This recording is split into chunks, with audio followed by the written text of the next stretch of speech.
आज हम बात करने वाले हैं किसके बारे में? ह्यूमन रिसोर्स और मैनेजमेंट। ठीक है बेटा, देखिए ह्यूमन का मतलब क्या हुआ? लेबर, वर्कफोर्स और आपका कोई भी ऐसा पर्सन जो आपका काम कर रहा है, तो उसको हम क्या बोलेंगे? Human, labour, workforce, employ. ठीक है। रिसोर्स का मतलब जो हमारे स्क्वायर क्वांटिटी में अवेलेबल है और जिससे हम अपनी इच्छाओं की पूर्ति करेंगे। ठीक है। और मैनेजमेंट का मतलब क्या हुआ? Planning, organising, staffing, directing, controlling. एक ऑर्गेनाइजेशन में लोग काम कर रहे हैं, ठीक है, लोग ही पूरी ऑर्गेनाइजेशन को चला रहे हैं। रिसोर्सेज चाहिए आपको, कैपिटल आपने लगा दी, अब कैपिटल जो लगाएगा वो भी कौन है? ह्यूमन है। अब मान लो भाई आपने बिल्डिंग खरीद ली, प्लांट खरीद दिया, मशीनरी खरीद ली, सब चीजें कर ली, उनको ऑपरेट करने वाला पर्सन चाहिए, वो कौन है? वो भी एक ह्यूमन है। ठीक है। कंप्यूटर बनाया आपने, वो भी एक ह्यूमन है। कंप्यूटर को जो ऑपरेट कर रहा है वो भी एक ह्यूमन है। तो ऑर्गेनाइजेशन में लोगों को प्लान करना, ऑर्गेनाइजिंग करना, स्टाफिंग करना, डायरेक्टिंग करना, कंट्रोलिंग करना। लोग ऑर्गेनाइजेशन में कैसे आएंगे, मतलब उनकी हायरिंग करना, रिक्रूटमेंट करना, सिलेक्शन करना, ट्रेनिंग करना, डेवलपमेंट करना, ताकि लोग सही तरीके से काम को कर सकें। अब जब लोग काम करेंगे तो उनकी प्रॉब्लम भी आएंगी, जब प्रॉब्लम आएंगे तो प्रॉब्लम का सॉल्यूशन भी किया जाएगा। तो प्रॉब्लम के सॉल्यूशन करने के लिए कौन बनाया गया बेटा? एक पर्सन बनाया गया जो कि आपकी सारी प्रॉब्लम को सॉर्ट आउट करेगा।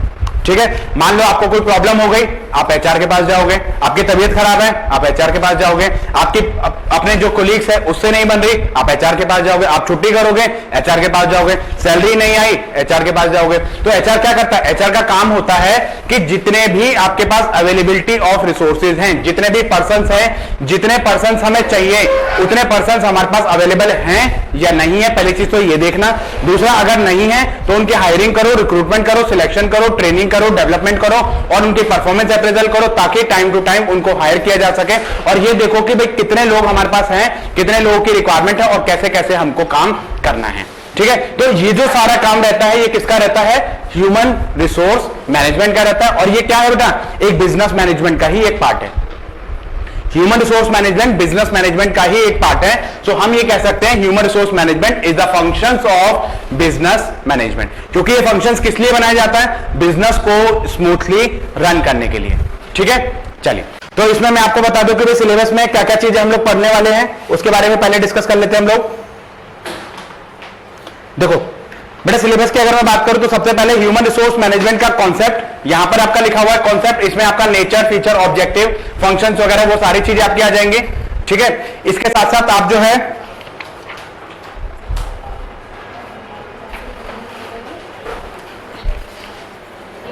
ये रहा, देखिए यहां पर आपका ह्यूमन रिसोर्स मैनेजमेंट का कॉन्सेप्ट, रोल, फंक्शंस, इसमें आपका जो है नेचर, फीचर, ऑब्जेक्टिव, इंपॉर्टेंस, वो सारी चीजें ऑलरेडी इंक्लूड हो जाएंगे। उसके बाद नेक्स्ट आता है आपका human resource planning. Human resource planning का मतलब होता है कि जब भी हम ह्यूमन रिसोर्स को आगे अरेंज करेंगे तो उनकी प्लानिंग कैसे करेंगे, मतलब कितने लोग चाहिए, कहां से चाहिए, क्या चीज हम करेंगे, तो पहले से उनको प्लान करना पड़ता है। ऐसा थोड़ी कि आपने मुंह उठाया और लोगों को मतलब जो है अरेंज कर लिया। पहले आप पूरी प्लानिंग बनाओगे, पूरा एक सिस्टम तरीका करोगे। अगर आपका ह्यूमन रिसोर्स प्लानिंग गलत है ना तो आगे का काम आपका अपने आप ही गलत हो जाएगा। जैसे हम प्लानिंग, नॉर्मल हम प्लानिंग करते हैं, यहां पर हम जो प्लानिंग कर रहे हैं किसकी कर रहे हैं? ह्यूमन रिसोर्स की कर रहे हैं कि भाई कितनी क्वांटिटी में हमारे पर्सन अवेलेबल है, कितने चाहिए, कितना गैप है और कहां से लोग आएंगे। इसी चीज को तुम क्या बोलते हैं? ह्यूमन रिसोर्स प्लानिंग बोलते हैं। ठीक है। उसके बाद आपका जो है ह्यूमन रिसोर्स प्लानिंग के बाद रिक्रूटमेंट, सिलेक्शन, ट्रेनिंग, डेवलपमेंट, ये बीइंग एचआर आपको जो है ये सारे फंक्शंस आपको क्या करने बेटा? परफॉर्म करने। जब तक आप ये सारे फंक्शंस परफॉर्म नहीं करोगे तब तक आप एचआर नहीं कहला सकते। बीइंग एचआर आपको एचआर प्लानिंग करनी पड़ेगी, आपको जो है ट्रेनिंग देनी पड़ेगी, रिक्रूटमेंट करना पड़ेगा, सिलेक्शन करना पड़ेगा और इसके साथ साथ आपको ट्रेनिंग, डेवलपमेंट, सक्सेशन प्लानिंग, ये सारा काम आपको करना पड़ेगा। सक्सेशन प्लानिंग क्या है बेटा? सक्सेशन प्लानिंग क्या है? आगे आने वाले टाइम के लिए लोगों को तैयार करना, that is called succession planning. आगे जब आपको फ्यूचर के लिए तैयार करना, that is called succession planning. कैसे आप करोगे, किन किन चीजों पे आप फोकस करोगे, ये सारी चीजें सक्सेशन प्लानिंग में आ जाएगी। Apart from that compensation management आ जाएगा।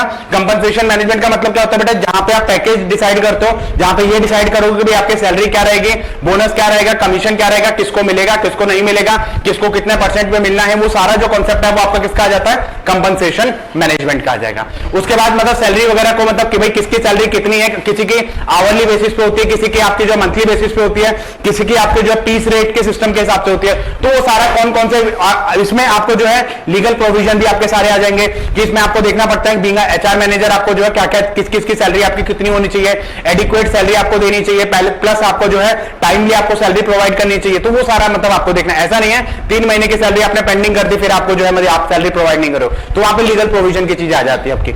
उसके बाद है जॉब इवैल्यूएशन। जॉब इवैल्यूएशन का मतलब होता है कि जो जॉब आप कर रहे हो उसको इवैल्यूएट करना। ये बेटा पर्सन का नहीं होता, ये जॉब का होता है कि मतलब आप जिस जॉब को कर रहे हैं उसके रिलेटेड वर्क कितनी है, मतलब जो मॉनेटरी बेनिफिट आपको मिल रहा है क्या वो आपकी जॉब के अकॉर्डिंगली सही है या नहीं है। कई बार हमें ऐसा लगता है कि भाई हम अंडर पेड है, अंडर पेड मतलब हम काम ज्यादा कर रहे हैं, हमें सैलरी कम मिल रही है, तो वो यहां पर आपका जॉब इवैल्यूएशन में देखा जाता है। या ऑर्गेनाइजेशन हमें कम पे कर रही है, या हमारा वर्कलोड ज्यादा है उसके अकॉर्डिंगली हमारी सैलरी कम है, ठीक है, हमारी क्वालिफिकेशन ज्यादा है उसके अकॉर्डिंगली हमारी सैलरी कम है, मेरे बराबर वाले की सैलरी इतनी है मेरी सैलरी इतनी है, उसमें डिफरेंस क्यों, जबकि ये भी फ्रेशर है मैं भी फ्रेशर हूं, तो डिफरेंस क्यों, एक मेल की सैलरी कम है फीमेल की सैलरी ज्यादा है, क्यों।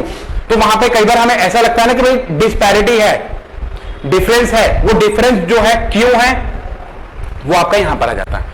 उन चीजों को दूर करना कि भाई जिसमें आपको लगता है कि भाई आपकी तरफ वजह से कोई डिससेटिस्फैक्शन आपके नहीं होनी चाहिए, आपको कभी भी ऐसा नहीं लगना चाहिए कि ऑर्गेनाइजेशन हमें अंडर पे कर रही है। अंडर पे कर रही है तो क्यों कर रही है, आप एचआर से जो सवाल पूछ सकते हो, ठीक है। उसके बाद बेटा नेक्स्ट आता है incentive and fringe benefit. What are the benefit that will company will offer you. इसमें आपके फाइनेंशियल बेनिफिट भी हो सकते हैं, आपके नॉन फाइनेंशियल बेनिफिट भी हो सकते हैं और आपके अदर बेनिफिट्स भी हो सकते हैं। अदर बेनिफिट्स बोले तो लाइक आपको लंच फैसिलिटी दी जा रही है, आपको जो है रहने की फैसिलिटी दी जा रही है, आपको कई बार आपको जो है रूम फैसिलिटी भी आपको दी जाती है, इसके अलावा आपको जो है आने जाने का कन्वेंस आपको दिया जाता है, इसके अलावा आपको जो है और मतलब जो है ब्रेकफास्ट वगैरह ये चीजें कई बार आपको ऑफिस में दी जाती हैं, ठीक है। और भी कई सारी फैसिलिटीज हैं, हो सकता है कि भाई आपको जो है लैपटॉप आपको दिया, फोन आपको दिया, कई बार ऐसी फैसिलिटी भी आपको दे देती है, भाई ऑफिस से एक फोन मिला हुआ होता है कि भाई उससे कॉलिंग करनी है तो आप ऑफिशियल नंबर से ही करोगे, आप अपना पर्सनल नंबर डिस्ट्रीब्यूट नहीं करोगे, ठीक है। कई बार ऐसा हो जाता है अब पता चले भाई मैंने ऑर्गेनाइजेशन छोड़ दी मेरे पास अभी भी कॉल आ रही है, तो organisation most of the time क्या करती है अपना लैपटॉप देगी, अपना जो है आपको मोबाइल फोन देगी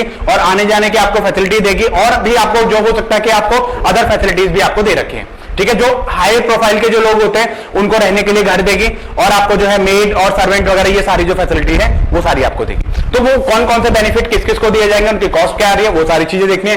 apart from that performance appraisal, इसमें परफॉर्मेंस अप्रेजल तो आपको पढ़ना ही पढ़ना है। परफॉर्मेंस अप्रेजल क्या होता है, उसका नेचर क्या है, फीचर क्या है, ऑब्जेक्टिव क्या है और उसके मेथड्स क्या क्या है। परफॉर्मेंस अप्रेजल के कुछ आपके ट्रेडिशनल मेथड है, कुछ आपके मॉडर्न मेथड है, इसमें आपको जो 360 डिग्री अप्रेजल पढ़ना ही पढ़ना है। एक चीज और इसमें नोट डाउन कर लो जो सिलेबस में मेंशन नहीं है बट आपको पढ़नी है, वो है आपके MBO, management by objective, that is also part of the. हाँ देखो एमबीओ कई सारे कॉन्सेप्ट में आता है। एमबीओ जो है आपका ह्यूमन रिसोर्स मैनेजमेंट में भी आएगा, ओबी में भी आएगा, बिजनेस मैनेजमेंट में भी आता है, ठीक है। एक कॉन्सेप्ट इसमें ऐसा है जो और इसमें नहीं है, that is your job analysis, लेकिन उसमें से क्वेश्चन आते हैं, सिलेबस में आपके नहीं है। जो मैनेजमेंट वाले हैं उनके उसमें मिलेगा, लेकिन कॉमर्स वाले बच्चों के में नहीं मिलेगा। तो इसमें आपको जो है लेकिन कॉमर्स मैनेजमेंट दोनों को पढ़ना है। इसी में आपका जो आ जाएगा जॉब एनालिसिस में आपको जो है जॉब डिस्क्रिप्शन आ जाएगा बेटा, और इसी में आ जाएगा आपका जॉब स्पेसिफिकेशन। तो ये भी पढ़ना है आपको, जॉब डिस्क्रिप्शन भी पढ़ना है, ये चीज पढ़नी है। एक इसमें और चीज ऐड करना, job design. Job design, job design मतलब आपको जो है जॉब को जब आप डिजाइन करते हो ना, इसमें आपका जॉब रोटेशन और आपका work simplification, job enrichment, job enlargement, वो सारा जॉब डिजाइन में आता है, लेकिन इसमें से क्वेश्चन आता है।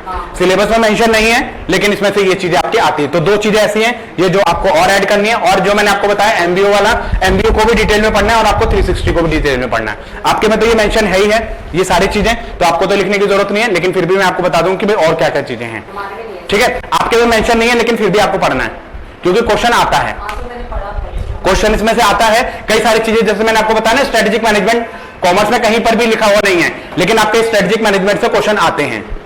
तो कुछ चीजें हैं जो कि आपके सिलेबस में मेंशन नहीं है बट फिर भी आपको कवर करनी है, ठीक है।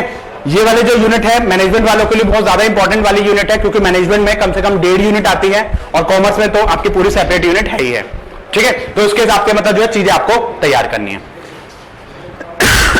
ठीक है, सिलेबस समझ आ रहा है क्या क्या पढ़ना है। अच्छा, बीइंग एचआर मैनेजर यही सारे आपके फंक्शंस भी हैं, परफॉर्मेंस अप्रेजल करना, ट्रेनिंग करना, डेवलपमेंट करना, ह्यूमन रिसोर्स मैनेजमेंट करना, प्लानिंग करना, जॉब एनालिसिस करना, और आप रिक्रूटमेंट करो, सिलेक्शन करो, ट्रेनिंग करो, डेवलपमेंट करो, ओरिएंटेशन दो, प्रेजेंटेशन दो, और आपके लोगों के जो प्रॉब्लम्स हैं उनको आप हैंडल करो।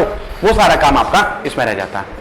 देखो, पहले का सिनेरियो अलग था, आपका सिनेरियो अलग है। धीरे धीरे जैसे जैसे चीजें चल रही हैं, लोगों का जो अब ना आजकल, पहले क्या था कि एक पहले ना कंपनी ह्यूमन को एज अ टूल मानती थी। भाई ये मशीनरी है, काम करवाओ, पैसा दो, दैट्स इट। भाई आप आ रहे हो, फ्री में थोड़ी आ रहे हो, पैसा दे रहे हैं, काम करवा रहे हैं, दैट्स इट। पैसा लो, काम करो, पैसा लो, बस। इसके अलावा बाकी चीजें कोई वो नहीं है। आज के टाइम में सिनेरियो क्या है बेटा? आज के टाइम में सिनेरियो ये है कि ऑर्गेनाइजेशन आपको लेकर तो आती है, लेकिन उसके साथ साथ ना उससे भी ज्यादा कहीं मुश्किल होता है आपको लॉन्ग टाइम के लिए बाउंड करके रखना। क्या करना? हाँ, बेनिफिट तो देखो ऑर्गेनाइजेशन देगी देगी, इसके अलावा आपको ना और भी चीजों से कनेक्ट कर देगी, जैसे सोशली कनेक्ट कर देगी आपको, जो है हर उस पे प्लेटफॉर्म पे आपको कनेक्ट करेगी, डिसीजन मेकिंग में आपके हेल्प करेगी, कम्युनिकेशन करेगी आपके साथ में, आपके प्रॉब्लम को रिजॉल्व करेगी। बेटा आपको मेंटली स्ट्रेस तो नहीं है, और आपको जो है सारी चीजें मतलब आपको जो है आप बिल्कुल टेंशन फ्री होकर जो है काम करो। जैसे गूगल जैसी कंपनी है, अपने एम्प्लॉय का बहुत ध्यान रखती है। वर्किंग एनवायरनमेंट इतना बढ़िया दिया जाएगा आपको कि बहुत बढ़िया, मतलब आपको वर्किंग एनवायरनमेंट को लेकर कोई दिक्कत नहीं रहेगी, इंटीरियर को लेकर कोई दिक्कत नहीं रहेगी, आने जाने को लेकर कोई दिक्कत नहीं रहेगी। ऐसी सारी फैसिलिटीज क्रिएट करना कि मतलब इंप्लॉय आपसे हटके किसी और के बारे में सोच ही ना पाए, क्योंकि जब आप सेटिस्फाइड होगे तभी तो आप काम कर पाओगे। अगर आपके दिमाग में टेंशन चल रही है, मतलब आपका माइंड जो है स्टेबल नहीं है, कहीं का काम कहीं करोगे, तो इसमें हमारा नुकसान है बेटा। ऑर्गेनाइजेशन का आपका तो जो है वो है, लेकिन आपकी वजह से हमारा नुकसान है। जिन लोगों को आप हैंडल कर रहे हो उनसे आपकी कंप्लेंट आएंगी, भाई वो लोग ढंग से काम नहीं कर पाएंगे, तो भाई हमारा जब टारगेट अचीव नहीं होगा तो हमारे लिए दिक्कत आ जाए। आपके लिए तो दिक्कत है ही है, उससे कहीं ज्यादा हमारे लिए दिक्कत है। ठीक है, तो ये चीजें हमें जो है यहां पर देखनी पड़ती है कि कौन कौन से टास्क, रोल, रिस्पॉन्सिबिलिटीज आप इसमें पूरी करोगे। ठीक है, तो देखो ह्यूमन रिसोर्स मैनेजमेंट का मतलब क्या हुआ, ये मैंने आपको बता दिया। भाई ह्यूमन का मतलब क्या हुआ, कोई भी स्किल्ड लेबर, ऑर्गेनाइजेशन हमेशा ये चाहते हैं कि हमारे पास क्या हो, एक ह्यूमन, एक स्किल्ड मतलब हमारे पास होना चाहिए, क्योंकि स्किल्ड लेबर रहेगी तभी वो ज्यादा अच्छे से परफॉर्म कर पाएगी। अगर मान लो जैसे मैंने कल आपको एग्जांपल दिया था ना, हमारे यहाँ की लेबर में और चाइना की लेबर में बहुत जमीन आसमान का अंतर रहता है। क्यों? हम जो है एक एक नोट गिनते हैं, वहां पे कट मतलब जो है 1 मिनट में मतलब जो सारा काम कर देते हैं। तो वहां की जो लेबर है वो बहुत ज्यादा स्किल्ड है, वहां के जो पर्सन है वो बहुत ज्यादा स्किल्ड है, वहां के लोगों को टाइम की इंपॉर्टेंस पता है, और हमारे यहाँ के लोगों को टाइम की कोई इंपॉर्टेंस नहीं होती है। ठीक है, तो रिसोर्स मैंने आपको बता दिया, मैनेजमेंट मैंने आपको बता दिया। इसमें एक चीज और लिख लो कि ह्यूमन रिसोर्स मैनेजमेंट के फादर हम किसको मानते हैं? किसको मानते हैं बता? एल्डन मायो। एल्डन मायो ने कोई और भी अप्रोच दी थी, कौन सी? ह्यूमन रिलेशन अप्रोच, या जिसको हम बोलते हैं बिहेवियरल अप्रोच में ही आती है ह्यूमन रिलेशन थ्योरी, या उसको हम बोलते हैं हॉथोर्न स्टडी। वो हॉथोर्न स्टडी भी ह्यूमन से रिलेटेड थी, सोशल से रिलेटेड थी, और यहां पर भी इन्होंने क्या करा, एल्डन मायो को हम क्या मानते हैं? Father of human resource management मानते हैं। इन्होंने बोला कि जो ह्यूमन है आपके लिए क्या है बेटा? एक रिसोर्स है, आपके लिए एक कैपिटल है, क्योंकि आपने अगर ह्यूमन के ऊपर इन्वेस्ट कर दिया तो इसका मतलब आपने जो है एक लॉन्ग टाइम के लिए इन्वेस्टमेंट है। अब जैसे आपके जो पेरेंट्स हैं बेटा आपके ऊपर इन्वेस्ट कर रहे हैं ना, क्यों इन्वेस्ट कर रहे हैं? क्यों इन्वेस्ट कर रहे हैं आपके ऊपर? इसमें क्या है कि जैसे मान लो आपको लॉन्ग टाइम, ताकि आपको कल को जो है आप अपने पैरों पे खड़े हो सको और आपको किसी और के सहारे की जरूरत ना पड़े। भाई आप ये जो हम पैसा लगा रहे हैं आपके ऊपर, ये किस लिए लगा रहे हैं? आपके फ्यूचर के लिए लगा रहे हैं, ताकि आप एक स्किल्ड पर्सन बन सको और आप एक अच्छे उसकी तरह आप काम कर सको। करते हो नहीं करते हो that is a different matter, but एक तरीके से आपके ऊपर इन्वेस्टमेंट है ना। भाई अनपढ़ रह जाते तो क्या करते हैं? अब कौन सा कर रहे हो? ठीक है, देखो अब वो वाली बात है कि कम से कम एटलीस्ट हम अपने बच्चों को तो पढ़ा सकते हैं, उनके जो सिलेबस है, होमवर्क जो है वो तो कम से कम देख सकते हैं, ज्यादा कुछ नहीं करेंगे तो। ठीक है, तो वही चीज है कि भाई आगे फ्यूचर में कल को मान लो भाई आप जो है इतनी ये जो स्किल्स जो आप ले रहे हो ना बेटा, ये जो कल को भाई आप इतनी कैपेबल आप हो जाओगे कि कल को अपने पैरों पे आप अपने स्किल्स के बेसिस पे खड़े होगे। वैसे कोई नहीं पूछेगा आपको, लेकिन आपके अंदर जो क्वालिटीज है ना, जो कैलिबर है, आपके जो स्किल्स हैं बेटा, स्किल्स की जरूरत होती है। हम जैसे जैसे मेहनत करते हैं ना, हमारा स्किल्स बोलते हैं, आपके स्किल्स की डिमांड होती है। बाकी चीजों की कोई डिमांड नहीं है, आपके शरीर की कोई डिमांड नहीं है, स्किल्स चाहिए। हाँ, आपको जो है आजकल देखो, आज के टाइम में आपके अंदर स्किल्स होने चाहिए, how fastly you can do, how smartly you can do, how creative you can do. तो मैंने कल एक वो देखा था कि एक बच्चे को ना स्कूल में मतलब जो है वो बच्चा ड्राइंग कर रहा था कहीं पे और उसको स्कूल से निकाल दिया, बोला कि भाई तुम जो है दीवारें गंदी कर देते हो और समथिंग लाइक दैट, उसको स्कूल से निकाल दिया। एक रेस्टोरेंट ने उस बच्चे को हायर करा, ठीक है, और उस बच्चे को बोला कि बेटा दीवारें पेंट कर दे, दीवारों पे डिजाइन बनाओ, और उसने मतलब बहुत क्रिएटिविटी के साथ में मतलब जो है बच्चा, ऑब्वियस बात है कि बच्चे तो क्रिएटिव होते हैं, उसने मतलब जो है स्केच से और उसमें कलर से मतलब जो अलग अलग उसमें जो है दीवारों पे वो बना दिया। एक तो रेस्टोरेंट ने भाई काम जो करा वो तो करा मतलब वही वाली बात है ना कि क्रिएटिविटी की कोई एज नहीं होती है, कोई पर्सन कहीं पर भी क्रिएटिव हो सकता है। तो उसमें वही वाली बात है कि मतलब अब वो जो उसने क्रिएटिव मतलब आपका दिखाया, अब ऐसा तुम पैसा देकर के काम देकर भी मतलब स्किल लेबर को भी हायर करोगे ना, तब भी वो उतनी क्रिएटिविटी नहीं दिखा पाएगा जितनी उस बच्चे ने दिखा दी। तो बेटा क्रिएटिविटी की कोई एज नहीं होती है, कोई भी पर्सन कहीं पर भी क्रिएटिव हो सकता है, कैसे भी क्रिएटिव हो सकता है। अब अपना जो पैशन है ना, पैशन जो है वो हमेशा अपना कंटिन्यू रखना चाहिए, ठीक है। तो यहां पर ये कहता है कि भाई आपका जो ह्यूमन रिसोर्स मैनेजमेंट है उसमें आपको जो है लोगों से काम करवाना है, लोगों के साथ में आपको रिलेशन मेंटेन करके रखने। अब आप कैसे मेंटेन करते हो ये आपके ऊपर डिपेंड करता है, ठीक है। तो इसने क्या बोला, इसने बोला कि भाई ह्यूमन रिसोर्स मैनेजमेंट क्या है, management of the concern with the human resource management, जितने भी ह्यूमंस हैं उनको कंसर्न करना, इसमें उनकी हायरिंग से लेकर और जब तक वो चले नहीं जाते तब तक का जो सारा काम रहता है, उनकी हायरिंग, उनको मोटिवेट करना, उनको मेंटेन करना, उनको सस्टेन करना, उनको ये फील कराना कि भाई आप एक वैल्यूएबल रिसोर्सेज हो हमारे लिए, आप हो तो हम हैं, और अगर आप नहीं हो तो भाई आपके बिना हमारा कोई काम नहीं है। भाई ह्यूमन ही नहीं रहेगा तो ऑर्गेनाइजेशन को कौन पूछेगा, कोई नहीं पूछेगा, क्योंकि ऑर्गेनाइजेशन को कौन रिप्रेजेंट कर रहा है, ह्यूमन रिप्रेजेंट कर रहे हैं। जितने स्किल्ड आपके पर्संस रहेंगे, जितने मोटिवेटेड आपके पर्संस रहेंगे, उतना ही आपकी जो ऑर्गेनाइजेशन है वो गुडविल आपकी बढ़ने वाली है। समझ रहे हो इस बात को। तो ऐसे ही ह्यूमन रिसोर्स मैनेजमेंट का मतलब क्या हुआ कि it deals with the issue related to employ. जो भी लोगों के साथ में प्रॉब्लम है, चाहे वो सैलरी को लेकर हो, चाहे वो वर्किंग कंडीशन को लेकर हो, चाहे वो आपको जो है अदर बेनिफिट्स को लेकर हो, आपकी प्रमोशन को लेकर हो, आपके जो है कंपनसेशन को लेकर हो, और भी कोई प्रॉब्लम अगर आपकी होती है, चाहे वो मोटिवेशन को लेकर हो, चाहे वो डिसीजन मेकिंग को लेकर हो, इन सारी प्रॉब्लम का सॉर्ट आउट करना किसका काम होता है बेटा, एचआर मैनेजर का काम होता है। हाँ, आपको जो है इन पर्सन्स में वो सारी कैपेबिलिटीज होती हैं कि लोगों को एंगेज करके रखना, उनको एंटरटेन करके रखना। अब आपको ऐसा लगता है कि एचआर करता क्या है, आता है, बैठता है और चला जाता है, लेकिन इनके सर पे एक बहुत बड़ा रिस्पॉन्सिबिलिटी रहती है, बहुत बड़ा बोझ रहता है कि ऑर्गेनाइजेशन में कोई भी इंप्लॉय डिससेटिस्फाइड नहीं रहने चाहिए। तो सबसे पहले क्या आपके एचआर कूद के आते कि बेटा आपको ये काम करना है, आपको ये काम करना है, चलो रंगोली बनाओ, है ना। तो ये सारे जो काम होते हैं ना, आपको सब लोगों को एंगेज करके रखना, कोई भी पर्सन किसी से डिससेटिस्फाइड नहीं होना चाहिए। आपकी बॉस से नहीं बन रही, बॉस की आपसे नहीं बन रही, तो वो आपकी भी काउंसलिंग करेगा, आपके बॉस की भी काउंसलिंग करेगा, वो सब लोगों से मतलब जो है आपको जो भी बीच का रास्ता होगा वो निकाला जाएगा। अब वो दो बॉस की आपस में नहीं बन रही तो उनका भी सॉर्ट आउट करेगा। तो यहां पर ये सारा मतलब उनको मोटिवेट करना, उनको कम्युनिकेट करना, उनको लीडिंग करना, उनको डायरेक्टिंग करना, ये सारा जो काम होता है वो सारा किसका होता है, एचआर मैनेजर का होता है। इसमें हम ये भी कह सकते हैं कि it ensure the satisfaction of employ and maximum contribution of employ to the achievement of organisation objective. एक ऑर्गेनाइजेशन में आपका मैक्सिमम टू मैक्सिमम कंट्रीब्यूशन होना चाहिए। वो कैसे होगा, जब आप सेटिस्फाइड हो, और सेटिस्फाइड कब होगे, जब आपकी प्रॉब्लम को सॉर्ट आउट किया जाएगा। भाई मेरी प्रॉब्लम है कि मुझे सैलरी नहीं मिल रही है, भाई वो प्रॉब्लम मेरी सॉर्ट आउट करो ना, तब मैं सेटिस्फाइड फील करूंगा। भाई मेरी प्रॉब्लम है कि जो मुझे यहाँ पे जो सिटिंग एनवायरमेंट है, जो सिटिंग एरिया है वो मुझे पसंद नहीं आ रहा है, तो ठीक है भाई आपकी प्रॉब्लम को सॉर्ट आउट किया जाएगा। अब आप कैसे, आपको बॉस पसंद नहीं आ रहा, कोई बात नहीं, आप जो है एचआर को बताइए कि भाई मेरी ये प्रॉब्लम, अगर आपके जेन्युइन प्रॉब्लम है तो भाई आप जेन्युइन प्रॉब्लम को सॉर्ट आउट कीजिए। भाई कोई लेडी है जिसको ये लग रहा है कि भाई आपको जो है भाई आप अपने घर को और ऑफिस को मैनेज नहीं कर पा रहे हो, तो ऑल्टरनेट ढूंढा जाएगा, सॉर्ट आउट किया जाएगा।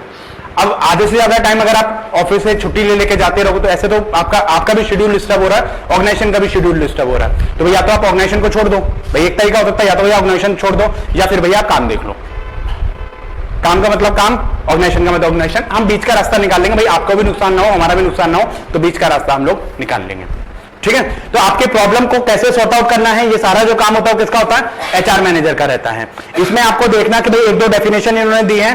क्या बोला है, जैसे स्टोरे ने बोला है, क्या बोला कि भाई आपका जो ह्यूमन रिसोर्स मैनेजमेंट है is to distinctive process of the employment management. Employment management का मतलब लोगों को हायर करना, उनका जो है ट्रेन करना, उनको डेवलप करना, और उसके साथ साथ मतलब जितने भी वर्कफोर्स है उनको कैसे एंगेज करके रखना है ऑर्गेनाइजेशन के ऑब्जेक्टिव को अचीव करने के लिए। इसके बाद आपका जो है आर्मस्ट्रांग ने ये डेफिनेशन दिया कि भाई आपका जितनी एक स्किल्ड लेबर आपकी रहेगी उतना ही ज्यादा आपके लिए जो है बेनिफिशियल रहेगा, उतना ही ज्यादा आप लोगों को मोटिवेट कर सकते हो। एक स्किल्ड लेबर हमेशा एक ऑर्गेनाइजेशन के लिए रिसोर्स होती है। कहते हैं औलाद तो बेटा सबकी होती है, लेकिन अगर एक ढंग की औलाद हो ना तो उस पर माँ बाप फक्र कर सकते हैं। ऐसे तो वही वाली बात है कि औलाद तो ऐसी भी होती है जो माँ बाप को मतलब माँ बाप को दुखी करके रखती हैं। तो वही वाली बात है कि भाई इसमें फिर जो है चीजों को थोड़ा सा सोचना पड़ता है कि भाई किस किस तरीके के आप पर्सन है, कैसे कैसे मतलब अलग अलग लोगों के अलग अलग रिक्वायरमेंट है और अलग अलग समस्याएं हैं। उन चीजों को सॉर्ट आउट करना कि भाई आप जब ऑर्गेनाइजेशन में काम करोगे तो जब आप ऑर्गेनाइजेशन में काम करोगे तो भाई लोगों की प्रॉब्लम को भी हैंडल करना पड़ेगा। भाई प्रॉब्लम भी आएंगी, ऑब्वियसली बात है प्रॉब्लम आएंगी, जब प्रॉब्लम आएंगी तो उनको सॉर्ट आउट भी करना पड़ेगा। अब सॉर्ट आउट कैसे करते हो ये आपके ऊपर डिपेंड करता है। ठीक है, चलिए इसके बाद जीआरटी की एक डेफिनेशन है। इन्होंने क्या बोला, human resource management is concern with the obtaining and maintaining the satisfactory and satisfied workforce. ठीक है, इस डेफिनेशन को आप लिख लीजिए, कई बार ये चीजें पूछ ली जाती हैं कि मतलब इन्होंने क्या बोला कि भाई जब भी कोई ऑर्गेनाइजेशन काम करती है तो क्या कहती है कि भाई ह्यूमन रिसोर्स मैनेजमेंट क्या करता है, ऑब्टेन करता है और मेंटेन करता है satisfactory level of the human resource. मतलब जब भी एक ह्यूमन काम करेगा तो उसको सेटिस्फाइड करना, उसकी प्रॉब्लम को जो है सॉल्यूशन प्रोवाइड करना, ये किसका काम होता है, ये एचआर मैनेजर का काम रहता है। ठीक है, यहां तक कोई दिक्कत? चलिए एक फिलिपो की डेफिनेशन है। क्या बताया इन्होंने बताया कि human resource management is to planning, organising, directing, controlling of the procurement, development, compensation, integration, maintenance and reproduction of human resource to and that result individual, organization and societal object accomplish। देखो organisation में लोगों को आप maintain तो करोगे, उनको motivate करना, उनको कम्युनिकेट करना, उनको हायर करना, ट्रेन करना, डेवलप करना, ये सारा काम आपका है ही है। इसमें आपको तीन चीजों का ध्यान रखना है। पहला, इंडिविजुअल ऑब्जेक्टिव पूरा होना चाहिए। आपका जो ऑब्जेक्टिव होते हैं वो तीन लेवल पे होते हैं बेटा, यस और नो? कौन कौन से लेवल पे? एक होता है आपका इंडिविजुअल लेवल पे, एक होता आपका ऑर्गेनाइजेशन लेवल पे और एक होता आपका ग्रुप लेवल पे। आपको इंडिविजुअल के ऑब्जेक्टिव भी पूरे करने हैं, आपको ऑर्गेनाइजेशन के ऑब्जेक्टिव भी पूरे करने हैं और आपको ग्रुप के ऑब्जेक्टिव भी पूरे करने हैं। देखो आपको ऑर्गेनाइजेशन में जब भी आप काम करते हो तो ऑर्गेनाइजेशन हमेशा आपको यह बताती है कि आपको इंडिविजुअल ऑब्जेक्टिव तो करने ही करने हैं, लेकिन साथ में आपको टीम में काम करना है। ठीक है, टीम में काम क्यों करना है? ऑर्गेनाइजेशन ऐसा क्यों कहते हैं कि भाई आप टीम में काम करो, आप फास्टली आप काम कर सको और ऑर्गेनाइजेशन के लिए भी आसान हो सके। जैसे भाई 5-7 लोग हैं, भाई इंडिविजुअल पढ़ाऊंगा तो मुझे ज्यादा टाइम लगेगा, अब 5-7 लोगों को मैं इकट्ठे करके पढ़ा रहा हूं तो मुझे कम टाइम लगेगा। और आप लोग भी अब वही वाली बात है कि किसी कोई प्रॉब्लम है, किसी कोई चीज है तो उनको जो है एक साथ आपका सॉल्यूशन हो जाता है। मुझे एक बार बताना है, आप सब लोग समझ जाओगे, जो क्वेरी है आप सब लोग की एक साथ हैंडल हो जाएगी। ऐसे ही ऑर्गेनाइजेशन चाहती है कि भाई आपका जो काम है वो किसमें होना चाहिए, टीम में होना चाहिए। अलग अलग पढ़ोगे कम कर पाओगे, लेकिन इकट्ठा पढ़ोगे ज्यादा चीजें कर पाओगे। ठीक है, अब जैसे मान लो पूरी ऑर्गेनाइजेशन में एचआरएम के मैंने इतने सारे टॉपिक बनाए, मैं एक एक टॉपिक सबको बांट दूं और बोल दूं भैया अपना अपना एक एक टॉपिक तैयार करके आओ। एक एक टॉपिक तैयार कर सकते हो, इससे पूरी एचआरएम कवर हो जाएगी आपके। ग्रुप में टास्क भी आपका हो गया, भाई आपको जो आता है वो सबको बता दो, भाई अपने अपने लेवल पे सब लोग मेहनत करो। टीम का भी टारगेट पूरा करना है आपको, इंडिविजुअल का भी टारगेट पूरा करना है। तो ऐसा ही तो होता है ऑर्गेनाइजेशन में, यही सब चीजें चलती हैं कि जब आप टास्क पूरा करते हो तो आपको इंडिविजुअल का ऑब्जेक्टिव भी पूरा होना चाहिए। आप मैनेजमेंट से जाके पूछते हो मेरा क्या फायदा है, भाई मेरा करियर कहां है, भाई मैं इस लेवल पे हूं, यहां से मेरी ग्रोथ कहां है, तो एचआर आपको बताएगा कि भैया अभी आप इस लेवल पे हो, जब आप टास्क करोगे, परफॉर्मेंस दोगे तो आप कुछ टाइम के बाद यहां पर आ जाओगे, उसके बाद आप यहां पर आ जाओगे, उसके बाद आप यहां पर आ जाओगे। लेकिन मेहनत करोगे तब एचआर आपको बताता है ना, करियर पाथ आपको बताता है कि भाई आप किस लेवल पे हो और यहां से आप इस लेवल तक कैसे जाओगे। ठीक है, अब जैसे आप कल को मान लो आप जो है किसी ना किसी कॉलेज में पढ़ाओगे, चाहे आप गवर्नमेंट में पढ़ाओ, चाहे आप प्राइवेट में पढ़ाओ। जब हम टीचिंग लाइन में ही आ गए तो ऑब्वियसली बात है, आज नहीं तो कल हमें पढ़ाना ही पढ़ाना है। ठीक है, अब देखो पहले जब आपकी रिक्रूटमेंट होगी वो कहां पर होगी बेटा? Assistant professor. अगर आप परफॉर्मेंस अच्छी देते हो तो भैया असिस्टेंट प्रोफेसर थोड़ी रहोगे, कुछ टाइम के बाद आपकी प्रमोशन होगी। प्रमोशन में आप परफॉर्म करोगे तब आपकी प्रमोशन होगी। अगर परफॉर्म नहीं करोगे तो आपको बोल दिया जाएगा भाई मैडम या तो भैया आप इंप्रूवमेंट कीजिए, भाई जैसा हम चाह रहे हैं, जैसे आपकी परफॉर्मेंस है वैसा आपका काम नहीं चलेगा, आपको इंप्रूवमेंट करनी पड़ेगी। आप अपने स्किल्स को इंप्रूव कीजिए, चीजों को बढ़ाइए, फिर आप जो है अपने प्रोफेसर पे पहुंच जाओगे, प्रोफेसर से आप जो है वो नेक्स्ट लेवल पे पहुंच जाओगे। तो इस तरीके से चीजें हमारी ऑर्गेनाइजेशन में हमेशा ये चीजें चलती रहती हैं। आप उनसे पूछ सकते हो कि भैया हमारा करियर पाथ क्या है। हम ऑर्गेनाइजेशन जैसे वो पूछते हैं ना आपसे कि why should I hire you, तो आप अपनी कैपेबिलिटीज बताते हो। ऐसे ही आप एचआर से पूछ सकते हो why should I join you, तो वो अपनी कैपेबिलिटीज बताएगा कि भाई हम आपको ये फैसिलिटीज देंगे, हम आपको ये अपॉर्चुनिटी देंगे अपनी ऑर्गेनाइजेशन में ग्रो करने की। तो ये सारी चीजों को समझना ये किसका काम होता है? एचआर का काम होता है। ठीक है, चलिए अब नेचर की बात कर लेते हैं। कुछ नेचर क्या रहता है इनका? सबसे पहली चीज जो ह्यूमन रिसोर्स मैनेजमेंट है किस पे बेस्ड होती है? प्रिंसिपल पे बेस्ड होती है। कुछ एचआर के भी कुछ रूल्स हैं, कुछ प्रिंसिपल्स हैं जिस पे हमें काम करना है। तो it is based on the certain principle, क्योंकि पूरी मैनेजमेंट क्या है? प्रिंसिपल पे बेस्ड है, नॉर्म्स पे बेस्ड है।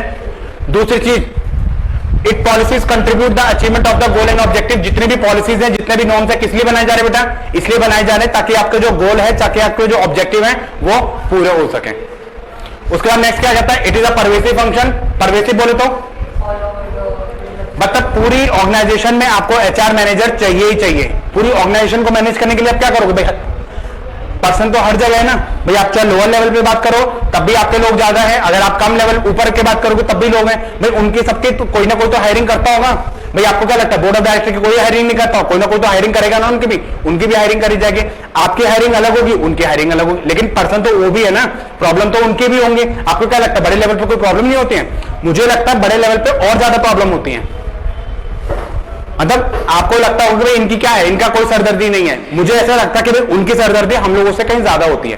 भाई हमें तो फिर भी पता भाई इतना ही काम है, उनको तो पूरी कंपनी संभालनी है। भाई कंपनी में सेल नहीं आ रही तब उनसे पूछा जाएगा, कंपनी का प्रॉफिट नहीं आ रहा तब उनसे पूछा जाएगा, कंपनी की इन्वेस्टमेंट नहीं हो रही तो उनसे पूछा जाएगा, इन्वेस्टमेंट फेल हो गई तब उनसे पूछा जाएगा, डिविडेंड नहीं दिया गया क्यों नहीं दिया गया, लेबर आपकी जो काम नहीं कर रही वो क्यों नहीं काम कर रही। तो वो सारा मतलब जो है उनकी जिम्मेदारी हो जाती है। वो सारा मतलब सब लोगों को कोऑर्डिनेट करना। ठीक है, तो यहां पर ये चीजें आपकी आ जाती हैं। It is people oriented person. जो आपको पीपल ओरिएंटेड क्यों है? पीपल ओरिएंटेड हमारा इसलिए है कि भाई आप जो काम कर रहे हो, जो मैं हूं वो भी एक ह्यूमन हूं और जिसको मैं कोऑर्डिनेट कर रहा हूं वो भी क्या है? एक ह्यूमन है। ठीक है, इस तरीके से चीजें हमारी चलती हैं। कंटिन्यूअस प्रोसेस रहता है। क्यों?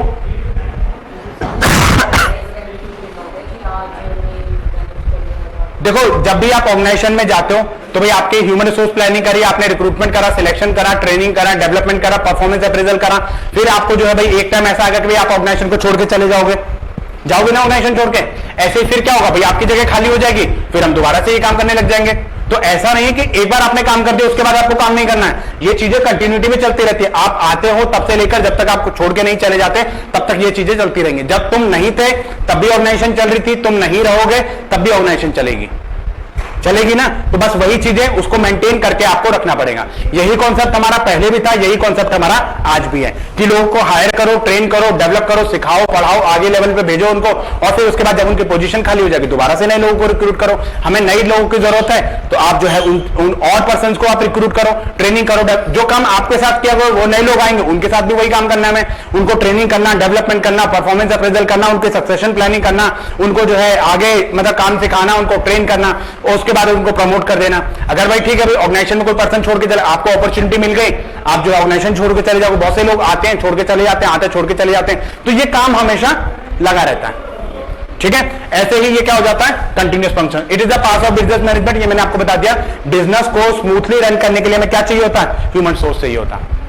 अगर आप ह्यूमन सोर्स मैनेजमेंट नहीं करोगे, आपको यही नहीं पता कि कौन आ रहा है, कौन जा रहा है, कितने लोग चाहिए, किस डिपार्टमेंट में कितने लोग हैं, कितने लोग की जरूरत है, कब तक काम करेंगे, कब तक काम नहीं करेंगे, तो आप कैसे काम चलेगा? भाई पर्सनल का रिकॉर्ड आप मेंटेन कर करो, आप ये देखो कि कितने लोग हैं, कितने लोग की हमें जरूरत है, कितने लोग और हमें रिक्रूट करने, तो ये तो सब देखोगे ना, किस पोजीशन के लिए क्या क्वालिफिकेशन चाहिए, क्या स्किल्स चाहिए, क्या कैपेबिलिटीज चाहिए, ये सब तो आप अंडरस्टैंड करोगे नहीं करोगे? एचआर का यही तो काम है। उसके बाद आपका HRM aim to at securing maximum contribution, हम ये चाहते हैं कि आपका मैक्सिमम टू मैक्सिमम कंट्रीब्यूशन हो। अच्छा एक चीज याद रखना, एचआर कभी भी आपसे जो है ये नहीं चाहेगा कि आप जो है खाली बैठो, भले ही आपको रंगोली बनवानी पड़े उससे, पर वो आपसे जो है काम करवाएगा। आप कभी भी उसको ये नहीं कह सकते कि सर हम खाली बैठे हैं, वो खाली बैठने नहीं देगा आपको। आप ये काम कर दो, आप ये काम कर दो, आप ये काम कर दो, आप ये काम, ये फाइल की सॉर्टिंग कर दो, इसका काम कर दो, क्योंकि एचआर का काम यही है कि लोगों को एंगेज करके रखना। कोई बंदा खाली बैठा है इसका मतलब कहीं ना कहीं दिक्कत है। क्यों खाली बैठा है? आप उसको इतना काम दे दो कि वो 3 दिन में भी ना हो पाए। बस आपसे maximum to maximum output generate करना, ये एचआर का काम होता है। और सैलरी पूछो ही मत, ठीक है, नो कमेंट। उसके बाद HR aim at the optimum utilisation of personal power. देखो एचआर कभी भी आपसे काम से कभी भी सेटिस्फाइड नहीं होता, ये भी आप ध्यान रख लेना, क्योंकि उसको पता जब मैंने इसको शाबाशी बोल दिया ना बहुत बढ़िया काम कर रहा है, तो अगले दिन से काम ही नहीं करेगा, उसे काम में 10 कमी निकाल दो तो अपने भी कमी सुधारेगा वो, ठीक है। तो यहां पे एचआर का मतलब होता है कि जितने आपके जो पर्सनल्स हैं उनको किस तरीके से काम करना है, कैसे आप उनको फुलफिल करोगे, ये चीजें आपका देखना। उसके बाद ऑब्जेक्टिव क्या क्या हो सकते हैं बेटा हमारे एचआर मैनेजमेंट के ऑब्जेक्टिव क्या क्या हो सकते हैं, ये चीज मैंने आपको बताया, क्रिएट करना, यूटिलाइज करना, मोटिवेट करना पर्संस को ऑर्गेनाइजेशन गोल करने के लिए। जब तक आप ऑर्गेनाइजेशन का गोल अचीव करोगे तब तक आपको ये चीजें चाहिए, मतलब चाहिए। उसके बाद लोगों को इंडिविजुअल और ग्रुप को इफेक्टिवनेस के साथ में काम करना, और ये भी देखना कि जितने भी पर्संस हमारे हैं उनकी हायरिंग करना, उनको फैसिलिटीज प्रोवाइड करना, उनको ग्रोथ की फैसिलिटीज उनको देना, उनको ट्रेनिंग करना, परफॉर्मेंस अप्रेजल करना, कंपनसेशन मैनेजमेंट वगैरह करना, ये सारा आपका इसका काम रहता है। इसके साथ साथ आपके जो स्किल्स हैं और एबिलिटीज जो है आपकी, उनको इंप्रूव करना, कैसे एक पर्सन काम करेगा अपने स्किल्स के साथ में, ये चीजें देखना आपका किसका काम होता है, एचआर का काम होता है। एक पर्सन को फुली सेटिस्फाइड करना, ये किसका काम होता है, एचआर का काम होता है। इसके साथ साथ अपनी जो, हाँ एक ये वाला पॉइंट आपका इंपॉर्टेंट है इसमें, to create a sense and belonging, feelings of belongingness. इसका मतलब क्या है, इसका क्या मतलब होता है?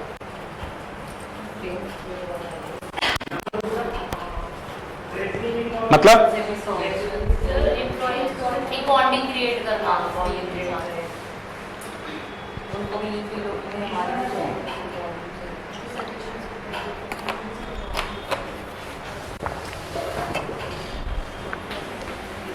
एचआर हमेशा ये जताता है आपको, ये मेरी ऑर्गेनाइजेशन थोड़ी है, ये हम सबकी ऑर्गेनाइजेशन है, हम सबको मिलकर काम करना है। आपको एक बिलोंगिंगनेस की फीलिंग आनी चाहिए, आपको कभी ये नहीं लगना चाहिए मेरी तो कोई इंपॉर्टेंस ही नहीं है, हमें तो सुनता ही नहीं है कोई, हमारे तो कोई पूछता नहीं, भले चाहे सुनता नहीं है कोई वो बात अलग है, लेकिन फिर भी वो आपको हमेशा ये फील करवा के रखेगा हम है ना आपके साथ, हम आपकी प्रॉब्लम को सॉर्ट आउट करेंगे, आप बताइए प्रॉब्लम क्या प्रॉब्लम है, ठीक है। तो इसमें आपको जो है एक हाई मोरल आपको बूस्ट करना, एक जैसे जैसे चीजें आपकी चेंज हो रही है, जैसे इंडिविजुअल में चेंज होता है, ग्रुप में चेंज हो रहा है, ऑर्गेनाइजेशन में चेंज हो रहा है, तो उसको चेंज को मैनेज करना किसका काम होता है, एचआर का काम होता है। आपको समझा के रखना, आपको जो है भाई उसको देखो छुट्टी वाले दिन अगर किसी को बुलाना होगा तो आप कैसे मनाओगे, ये एचआर की ट्रिक्स होती है, वो कैसे उसको छुट्टी वाले दिन लोगों को बुलाएगा, ओवर टाइम करवाना है कैसे करवाओगे आप, ये एचआर जानता है आपसे, मीठा मीठा बोलना, प्यार प्यार से बोल के काम करवाना एचआर की वो रहती है, क्योंकि लोगों से काम करवाना ये आपकी जिम्मेदारी होती है,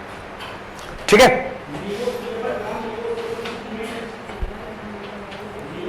चलिए आराम से देखिए क्या होता है कि जब भी आप ऑर्गेनाइजेशन में जब आप काम करते हो तो आपकी इंपॉर्टेंस क्या रहती है, एचआर मैनेजर की इंपॉर्टेंस क्या रहती है, पहली चीज स्ट्रेटजी बनाने में हेल्प करना, इसमें हेडिंग डाल दो आप, importance of human resource management.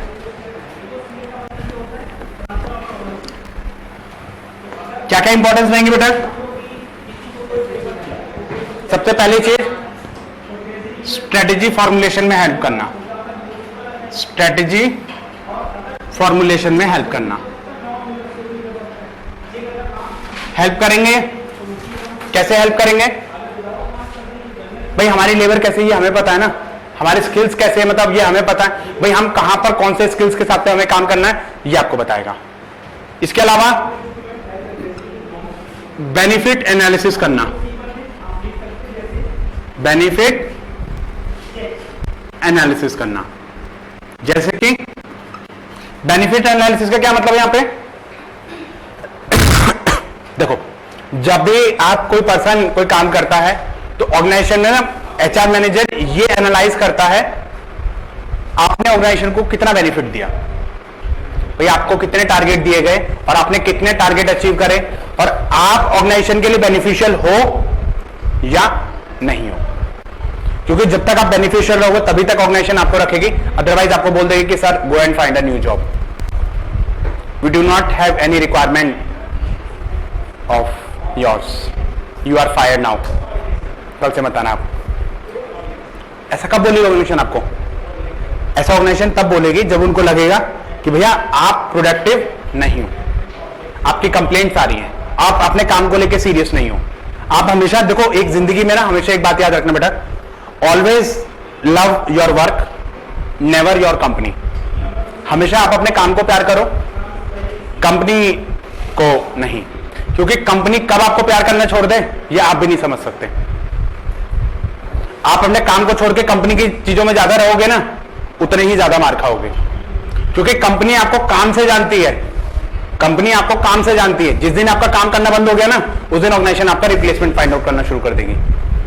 इसलिए हमेशा जितनी पॉलिटिक्स से जितना ज्यादा दूर रहोगे, ऑर्गेनाइजेशन में हमेशा पॉलिटिक्स मिलेगी।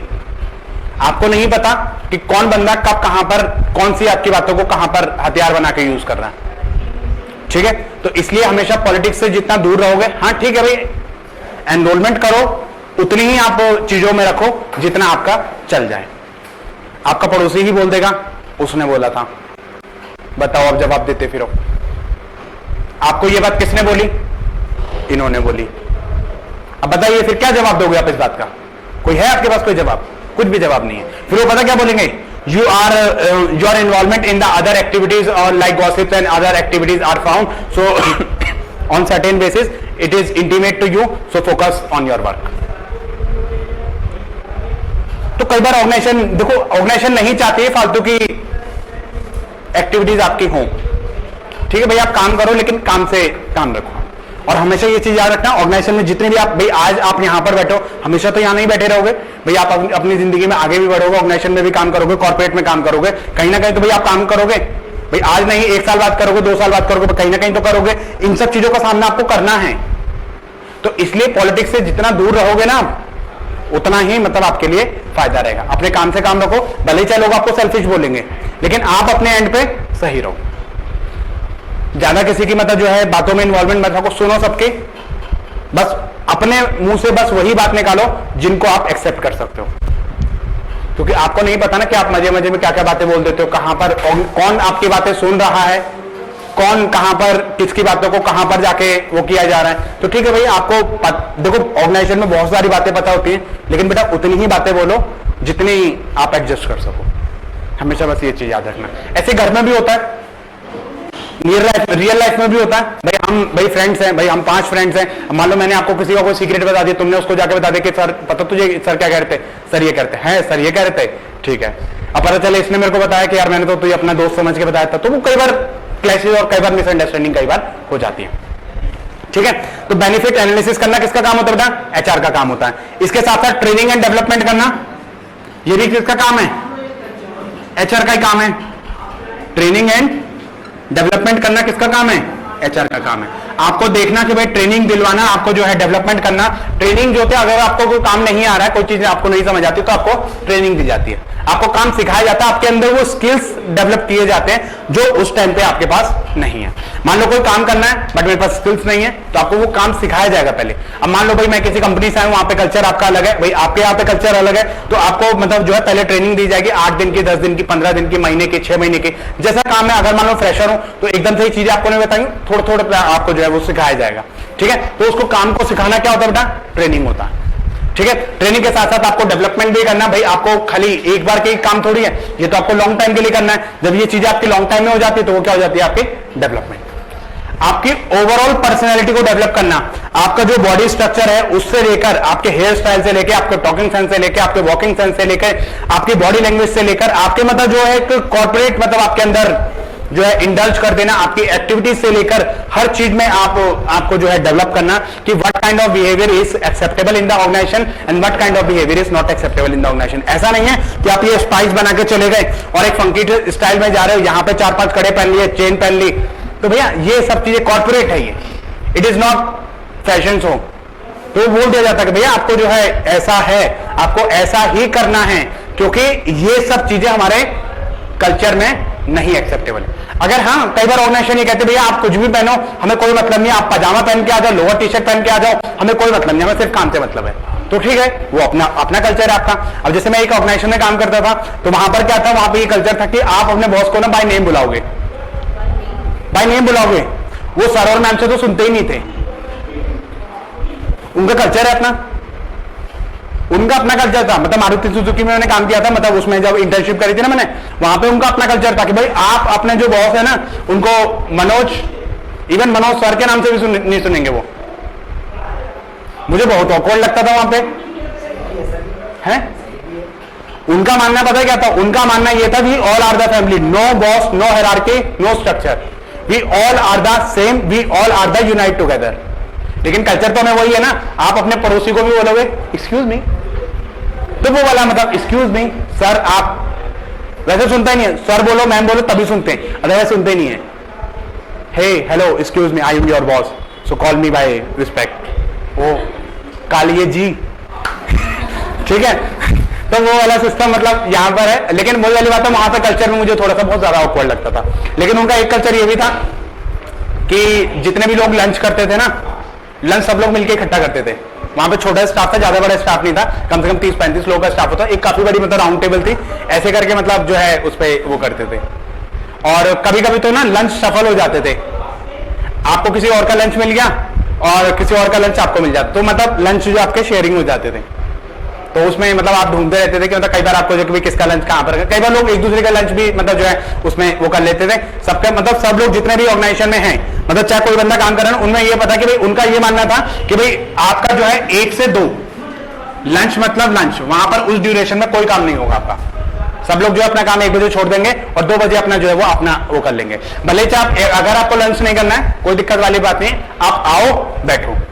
उनका मानना यह था कि लंच का जो टाइम पीरियड होता है वो हम सबके लिए होता है, हम सबके मिलने के लिए होता है। वैसे तो भी किसी के पास टाइम होता नहीं है, एक लंच का ही टाइम पीरियड ऐसा होता है कि जिसमें आप गॉसिप शेयर कर सकते हो, आप बातें शेयर कर सकते हो, आप अपनी जो मतलब कोई भी मतलब जो चीजें हैं वो आप शेयरिंग कर सकते हो। और मतलब आप जो भाई कहीं नहीं भी वो करना, कम से कम आप बैठो, आप रिलैक्स मतलब होके रहो। ये नहीं कि आप खाना खाए जा रहे हो, मतलब उधर जो है आपके मतलब माउस चले जा रहा है, हाथ चले जा रहा है, इधर आप खाना खा रहे हो, उधर आपका माउस चल रहा है। तो उनका एक अपना कल्चर था भाई, उनका अपना वो था। उनकी ऑफिशियल पार्टी होती थी, सब लोग मतलब जो है सब लोग ऐसे पी के झूमते थे।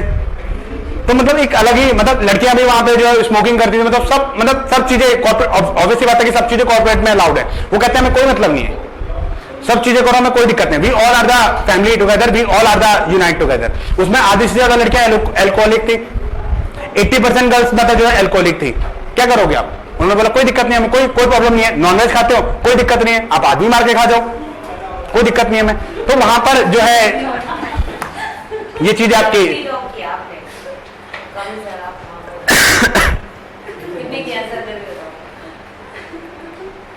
बहुत सारी करिए हैं। हाँ कम से कम 2 से 3 साल काम करा मैंने।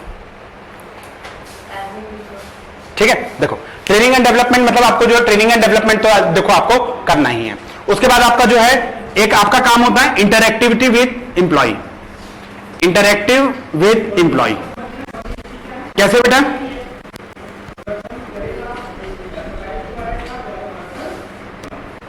आप लोगों से इंटरएक्टिव करो, कम से कम दिन में एक बार तो आपको मिलना ही मिलना है लोगों से। आप उनसे पूछो, उनको देखो। जब तक आप लोगों को देख नहीं लोगे ना तब तक आपको चैन नहीं मिलेगा। जब तक लोग आपसे नहीं मिल लेंगे ना तब तक लोगों को चैन नहीं आता। भाई एचआर मिलने नहीं आया, जब से एचआर घूमता है, एचआर पूछता है, तो अच्छा लगता है ना कि भाई चलो एटलीस्ट भले चाहे वो निगरानी रखना है हमारे ऊपर, लेकिन कम से कम कोई तो इंसान ऐसा है कि जिसको हम जरूरत पड़ने पे आवाज दें और वो आ जाए। वैसे तो कोई आता नहीं है, लेकिन फिर भी मतलब जो है आपसे एक कैबिन बना हुआ होता है उनका लिखा होता है कि आपके लिए हमारा कैबिन जो वो हमेशा खुला है। जिस भी प्रॉब्लम को, जिस भी एम्प्लॉय को कोई दिक्कत है वो हमारा यहाँ पर आ सकता है। एक बार जैसे मतलब हमारे उसमें ना ऑर्गेनाइजेशन में मतलब वो था कि एक लड़की के डेस्क पे ना किसी ने मतलब फ्लावर्स और चॉकलेट रख दी थी।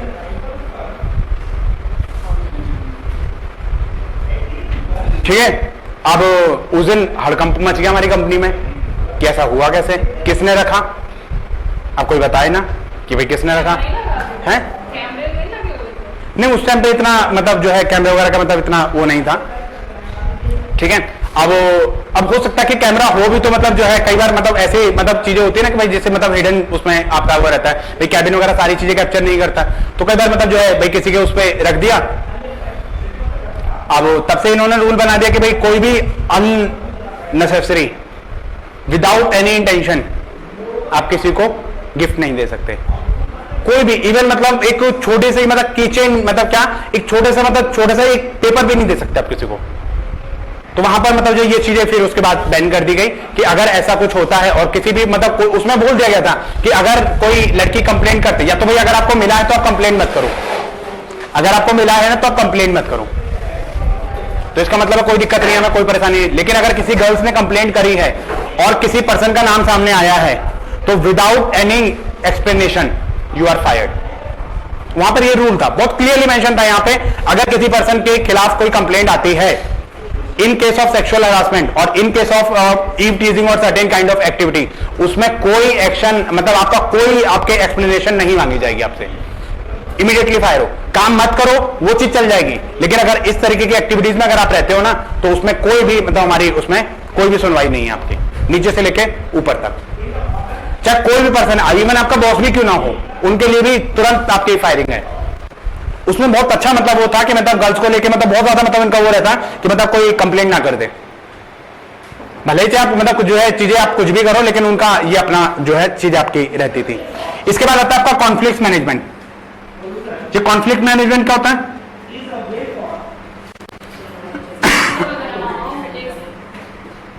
भाई आपके जो है आपस में जो है लड़ाई झगड़ा नहीं होना चाहिए, किसी भी प्रॉब्लम को लेके कोई सॉर्ट आउट मतलब आपको जो है कोई प्रॉब्लम चल रही है रोल को लेके, रिस्पॉन्सिबिलिटी को लेके, रिसोर्सेज को लेके, टास्क को लेके, और कई बार बहुत सारी चीजों को लेके हमारी जो है खिंचतानी चलती है, तो उसमें जो है आपकी इंटरेक्शन आपका होना चाहिए। हेल्दी वर्किंग एनवायरनमेंट आपको बनाना है, वर्किंग कल्चर जो आपका क्या होना चाहिए, हेल्दी होना चाहिए, वर्किंग एनवायरनमेंट आपका सेफ्टी वाला है होना चाहिए, और उसके साथ साथ आपको कंप्लायंसेस से भी मैच करना है। What do you mean by compliances?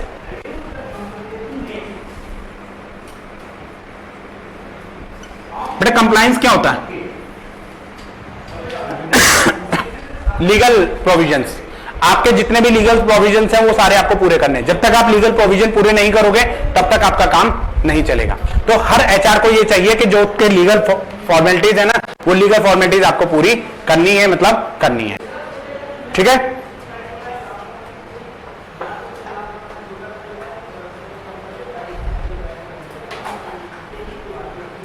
चलिए उसके बाद नेक्स्ट आता है आपका functions of human resource management. ये मैंने आपको बता दिया, लाइक आपका प्लानिंग है, स्टाफिंग है, और आपके जो है डेवलपमेंट है, मोटिवेशन है, मैनेजिंग चेंज है, ठीक है, रिलेशनशिप मेंटेनेंस करना, इवेल्युएटिंग करना, अप्रेजल करना, ये सारा जो काम आपका एचआर का रहता है। ये सारे फंक्शंस में आ जाते हैं।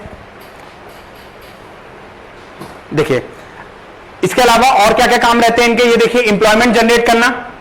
एम्प्लॉयमेंट जनरेट करना किसका काम होता है बेटा? एचआर का काम रहता है। कैसे भाई, किस जगह पे कहां पे कौन कौन सी पर्सन की हमें रिक्वायरमेंट है, ये सारा मतलब देखना किसका काम होता है? एचआर का काम रहता है। Recruitment, selection, training, development, employ services, और उसके बाद सैलरी, वेजेस, इंडस्ट्रियल रिलेशन। ये इंडस्ट्रियल रिलेशन क्या है? आपकी इंडस्ट्री में रिलेशंस को मेंटेन करना। भाई आपके हेल्दी रिलेशन होने चाहिए एम्प्लॉयमेंट के, एम्प्लॉय के वर्कर्स के साथ में, और आपके जो मैनेजमेंट के वर्कर्स के साथ में, वर्कर्स के मैनेजमेंट के साथ में, मैनेजमेंट के वर्कर्स के, सबके रिलेशन जो कैसे होने चाहिए? हेल्दी होने चाहिए। हेल्थ एंड सेफ्टी का आपको ध्यान रखना है, ये भी इनका काम है। इसके साथ साथ आपको एजुकेशन का ध्यान देना है, वर्किंग कंडीशन का ध्यान देना है, अप्रेजल एंड असेसमेंट का ध्यान देना है। यहां पे एजुकेशन का मतलब बताइए मुझे।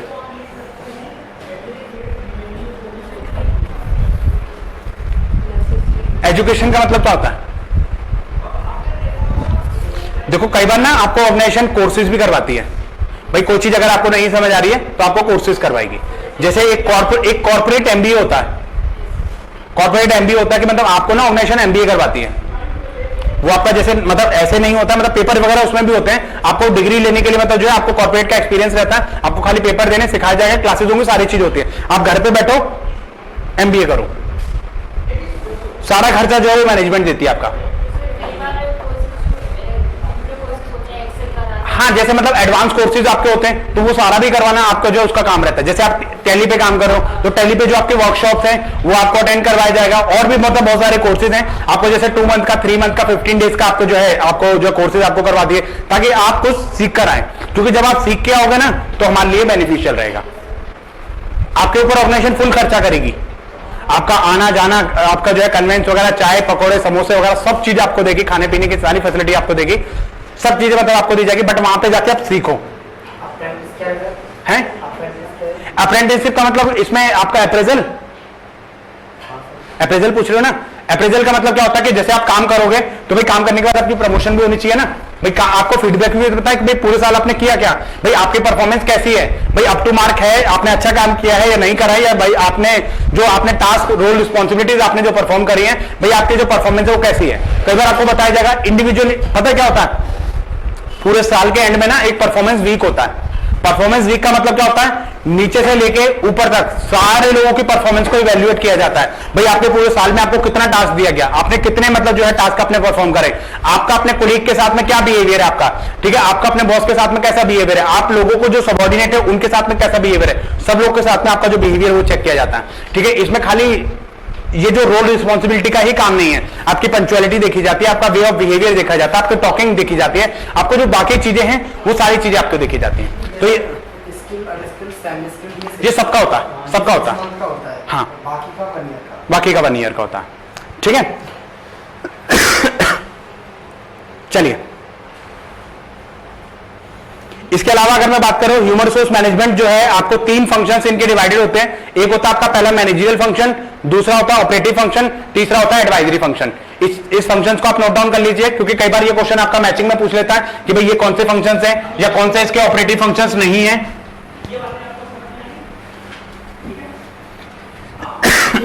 यहां तक चीजें समझ आ रही है आपको?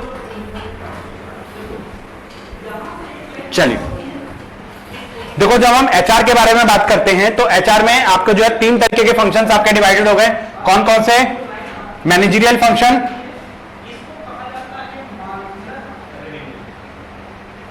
मैनेजरियल फंक्शन, उसके बाद नेक्स्ट आपका आता है कौन से? ऑपरेटिव फंक्शंस, और कौन से? Advisory function. ठीक है, देखिए अब ये मैनेजरियल फंक्शन देखिए जरा एक बार। मैनेजरियल फंक्शन में तो वही मैनेजमेंट के जो फंक्शंस होते हैं, planning, organising, staffing, directing, controlling, ये सारा आपका ह्यूमन रिसोर्स प्लानिंग, ऑर्गेनाइजिंग करना, डायरेक्टिंग करना, कंट्रोलिंग करना। भाई स्टाफिंग वाला जो सारा फंक्शन है वो तो आप करोगे, है ना। तो इसमें सारा जो है आप फंक्शंस इसमें परफॉर्म करने वाले हो। तो आप planning, organising, staffing, directing, controlling. ठीक है, तो आप इसमें क्या करोगे? Planning, organising, staffing, directing, controlling. ठीक है, नेक्स्ट ऑपरेटिव फंक्शंस में क्या आ जाएगा? जो आपके मेन फंक्शंस रहते हैं, कौन कौन से बेटा? रिक्रूटमेंट, क्या रहते हैं बेटा? Recruitment, selection, training development, performance appraisal, labour relation बनाना, और इसके साथ साथ आपको जो है wages and salary administration, employ welfare, ये सारा जो काम होता है किसका होता है? ऑपरेटिव फंक्शंस में आता है। ये सारे आपके मेन फंक्शंस होते हैं ना, ये तो आपको करने ही करने होते हैं। भाई जॉब एनालिसिस करना, जॉब डिजाइन करना, परफॉर्मेंस अप्रेजल करना, ट्रेनिंग करना, डेवलपमेंट करना, और ये सारे जो काम रहते हैं वो किसके रहते हैं? ये आपके एचआर मैनेजर के ही काम रहते हैं। क्योंकि जब तक आप ये काम नहीं करोगे तब तक आपका जो टास्क है वो टास्क नहीं माना जाता। ठीक है, ये चीज समझ आ रही बेटा? हाँ जी मैडम, आपको समझ आ रही है? ठीक है, इसमें आपको ये सारे मेन फंक्शन है, मतलब आपका रिक्रूटमेंट करना, सिलेक्शन करना, ट्रेनिंग करना, डेवलपमेंट करना, परफॉर्मेंस अप्रेजल करना, और आपका वेजेस एंड सैलरी एडमिनिस्ट्रेशन करना, और आपका जो है एम्प्लॉय वेलफेयर। ये एक तरीके से फंक्शंस भी आपके। ठीक है, ऑपरेटिव फंक्शंस आपके जो मेन फंक्शंस होते हैं वो यही होते हैं। ये सारे काम आपको करने पड़ते हैं, और ये आप ये समझ लो यही हमारे टॉपिक्स भी हैं। यही हमारा सिलेबस है और यही हमारे टॉपिक्स भी हैं। एक एक टॉपिक को आप डिटेल में पढ़ोगे, सिलेक्शन, रिक्रूटमेंट, ट्रेनिंग, डेवलपमेंट वगैरह ये सारा आप डिटेल में पढ़ोगे, परफॉर्मेंस अप्रेजल डिटेल में पढ़ोगे, ट्रेनिंग एंड डेवलपमेंट आप डिटेल में पढ़ोगे, वेजेस एंड सैलरी एडमिनिस्ट्रेशन आप डिटेल में पढ़ोगे, इंप्लॉय वेलफेयर आप जो है डिटेल में पढ़ोगे। ये सारे टॉपिक्स क्या है आप डिटेल में पढ़ोगे। इसके अलावा मेंटेनेंस करना, लेबर रिलेशन बनाना, पर्सनल रिसर्च करना, पर्सनल रिकॉर्ड को मेंटेन करना। ये पर्सनल रिसर्च क्या है, ये पर्सनल रिसर्च क्या है, और आपके लिए नया क्या क्या किया जा सकता है, कौन कौन से स्किल्स हैं जो आपको सीखने पड़ेंगे, ये आपके बारे में मतलब जो है टाइम टू टाइम अपनी रिसर्च करना और देखना कि भाई कौन कौन से टास्क, रोल, रिस्पॉन्सिबिलिटीज आप जो है यहां पे परफॉर्म करने वाले हो। जब तक आप ये टास्क, रोल, रिस्पॉन्सिबिलिटी परफॉर्म नहीं करोगे तब तक आपका जो काम है वो नहीं चलेगा। ठीक है। अच्छा, पर्सनल रिकॉर्ड का क्या मतलब है,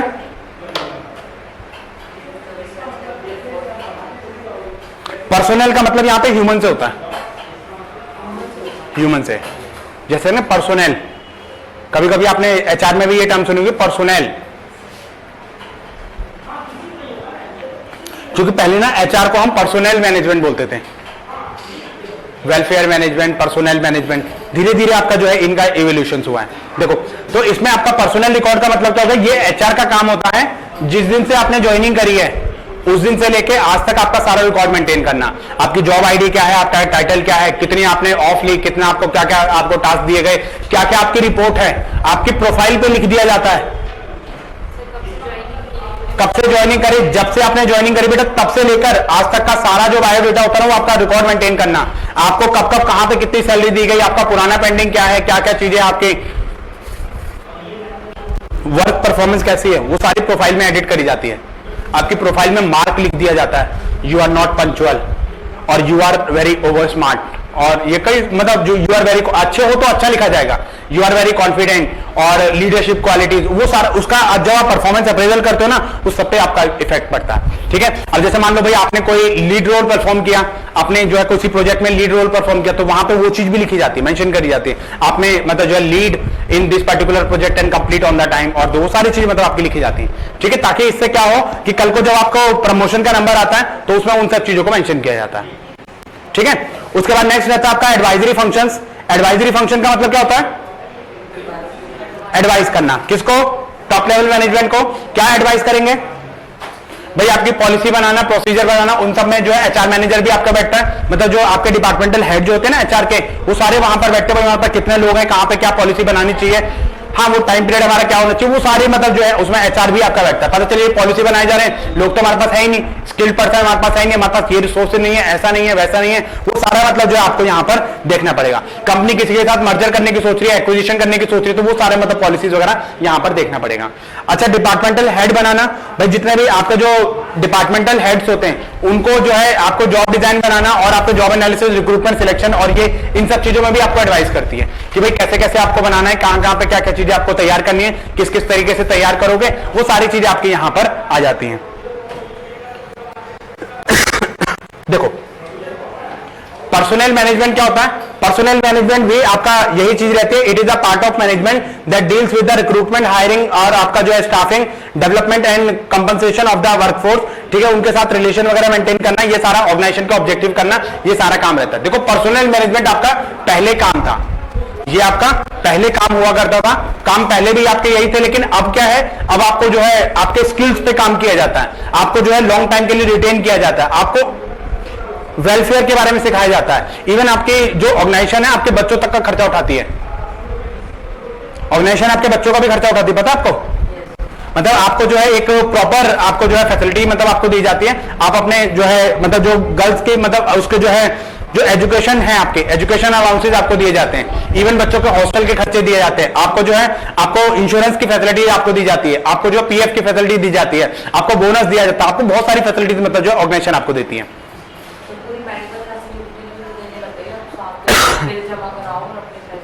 हाँ, मेडिकल फैसिलिटीज मतलब जो आपको सारे फैसिलिटीज मतलब आपके दी जाती है, वो सारा मतलब अलग अलग होता है। अब जैसे मतलब हमारा जो जैसे मतलब वहां पे मैं काम करता हूँ साउथ ईस्ट में, उन्होंने क्या कर रखा है, हमारे घर पे न्यूज़पेपर लगवा रखा है, हाँ, आने जाने का कन्वेंस मतलब आपका वो रहता है, कई कन्वेंस का मतलब जो फैसिलिटीज आपको देती है, आपका कितना कन्वेंस लगता है, आप कन्वेंस बता दीजिए। क्या फैसिलिटी देते हैं? पिक एंड ड्रॉप की फैसिलिटी देते हैं। तो बहुत सारे लोग मतलब ये सारी फैसिलिटी देते हैं, इवन कॉलेजेस भी ये फैसिलिटी देता है, पता है आपको?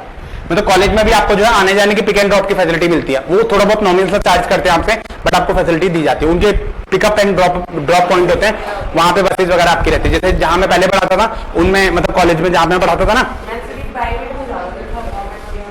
गवर्नमेंट वगैरह में तो खैर नहीं होता। गवर्नमेंट तो आपको सैलरी इतनी देती है कि आप खुद अपनी एक टैक्सी हायर कर लो।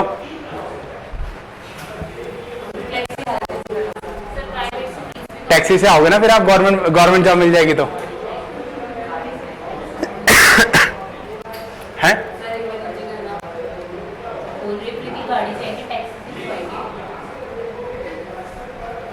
ड्राइवर रखोगे? खुद से लाएंगे सर, ड्राइवर। फुटपाथ में लेगी बेटा गाड़ी फिर।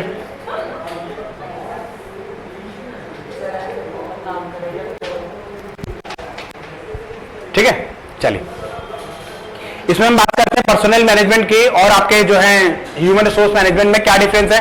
देखो बेटा, पर्सनल मैनेजमेंट हमारा एक ट्रेडिशनल कॉन्सेप्ट था और आपका जो ह्यूमन रिसोर्स मैनेजमेंट है वो आपका मॉडर्न कॉन्सेप्ट है। इसमें आपको जो है मॉनिटर किया जाता था, इसमें आपको जो है नर्चरिंग करी जाती है। पहले आपको जो है मॉनिटर किया जाता था, भाई काम क्यों नहीं कर रहे, काम क्यों नहीं कर रहे, काम क्यों नहीं कर रहे। इसमें आपको पूरा एक कहते हैं ना बच्चों की तरह देखभाल करना, आपको हर एक चीज की देखभाल करी जाती है। आपको कब आप आ रहे हो, कैसे, मतलब आपको आने से लेकर आपके घर तक पहुंचने तक का जो है वो सारा, ये सारी फैसिलिटीज मतलब आपको दी जाती है।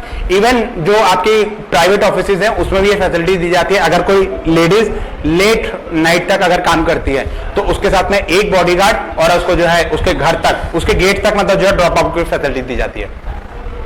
अगर जैसे लेट आपका जो है लेट नाइट अगर आपके ऑफ होता है आपका, जैसे मान लो भाई आपका ऑफिस का जब टाइम जो है 6 से 3 है, भाई शाम के 6 बजे से 3 बजे तक है, तो आपको 3 बजे जो है, ऐसा नहीं है कि आपको बोल दिया भाई जाओ, तो आपको जो है आपको क्या फैसिलिटीज आपको दी जाएगी आपके घर के ड्रॉप अप पॉइंट तक, वो सारी फैसिलिटी मतलब दी जाती है विद सिक्योरिटी।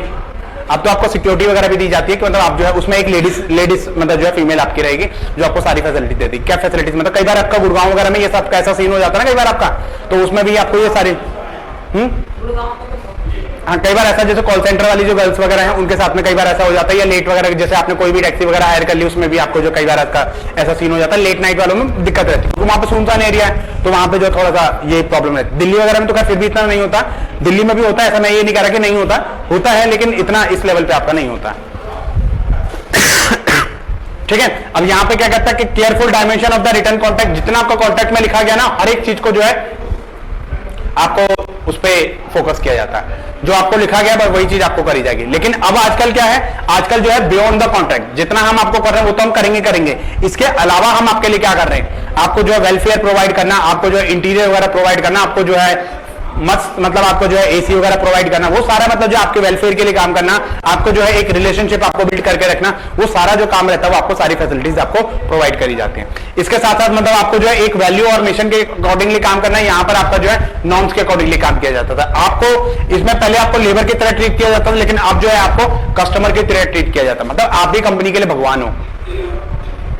ठीक है, बिल्कुल, मतलब इसमें जो है ये चीजों का आपको ध्यान रखा जाता था। पहले आपकी जो स्पीड रहती थी वो स्लो रहती थी, लेकिन अब क्या है, अब आपको जो है फास्टली मतलब चीजें आपको करी जाती है। पहले आपका जो वेजेस पे किया जाता था वो पीस मील के हिसाब से किया जाता, जितना काम करोगे उतना पे किया जाएगा। अब आपका क्या है, सैलरी तो आपकी कम है लेकिन इंसेंटिव्स आपके इतने हैं कि जितनी आपकी सैलरी होती है उससे कहीं ज्यादा आपके इंसेंटिव्स होते हैं।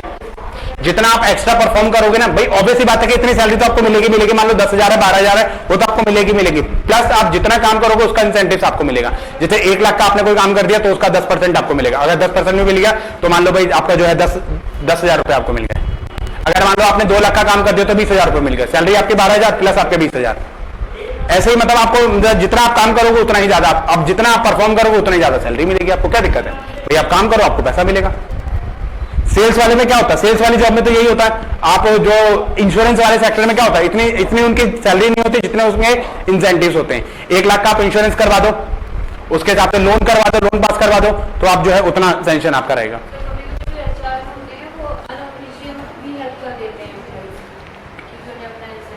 हाँ, तो ठीक है भाई, आपको जो है टारगेट वगैरह अपने लेने ही लेने, टारगेट आपको अचीव करने ही करने हैं, तो वो सारी चीजें आपके इसमें आ जाती हैं। ठीक है, इसमें कोई ऐसा पॉइंट है जो आपको नहीं समझ आ रहा हो? देख लो आप लोग एक बार। ठीक है, आगे बढ़े। हाँ जी मैडम, चलिए। उसके बाद नेक्स्ट आपका आता है evolution of human resource management. आपका इवोल्यूशन कैसे कैसे हुआ है देखो। पहले आपका जो काम था वो क्या था? वेलफेयर मैनेजमेंट था। फिर इंडस्ट्रियल मतलब आपका जो आपके परफॉर्मेंस, आपका जो पर्सनल मैनेजमेंट आया। पर्सनल मैनेजमेंट के बाद आपका इंडस्ट्रियल रिलेशंस, आपके इंडस्ट्री वगैरह सेटअप हुई, तो इंडस्ट्री वगैरह सेटअप होने से वजह से मतलब लेबर आपके आई, और लेबर में अलग अलग तरीके से मतलब जो है आपको एक्सप्लॉइट किया गया। तो वहां पर आपको जो है इसमें इंडस्ट्रियल रिलेशन आपको मेंटेन किए गए। फिर उसके बाद human resource management. Human resource management में human resource development, human capital management और आपके स्ट्रेटेजिक ह्यूमन रिसोर्स मैनेजमेंट, ये सारा मतलब जो आपका इसमें आ जाता है।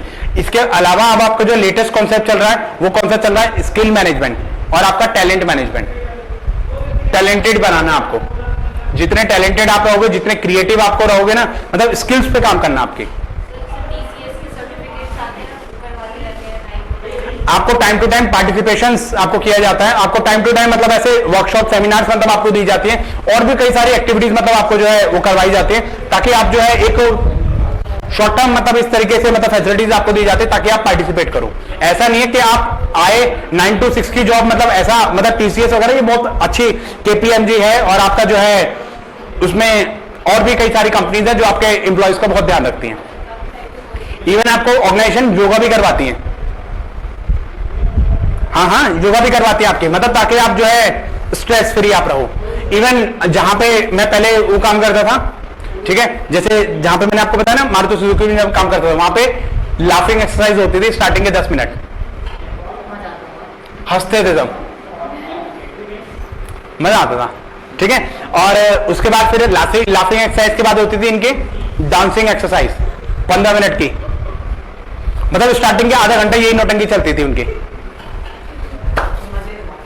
मजे थे।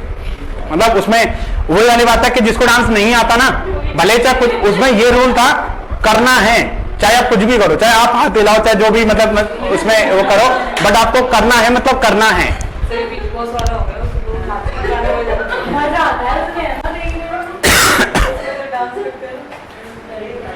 मतलब हमारे उसमें ऑफिस में ना लड़के उस पे टेबल पे खड़े हो जाते थे डांस करने के लिए, इतने मतलब लोग डेडिकेटेड रहते थे। मतलब उसमें ठीक है भाई, एक अलग ही लेवल का मतलब एक कहता, और मतलब म्यूजिक बजाते थे बढ़िया वाला, मतलब अच्छा उसमें रहता था भैया। उसमें ये रूल था आपको खाली नहीं बैठना है, करना है।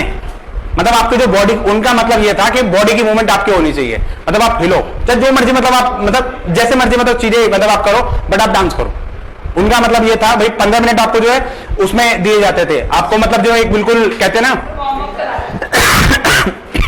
मतलब उसमें वो रहता था। और मतलब एक कहते हैं ना ओम वाला मतलब वो करना, मतलब एक उसमें बोलते थे भाई सब लोग मतलब जो है मेडिटेशन काइंड ऑफ, कि मतलब आप जो है सब लोग शांत हो जाइए, तो उसमें मतलब जो है ऐसे करके जो है उसमें एक वो चलता था वो मतलब ऐसे करके मतलब जो है उसमें तो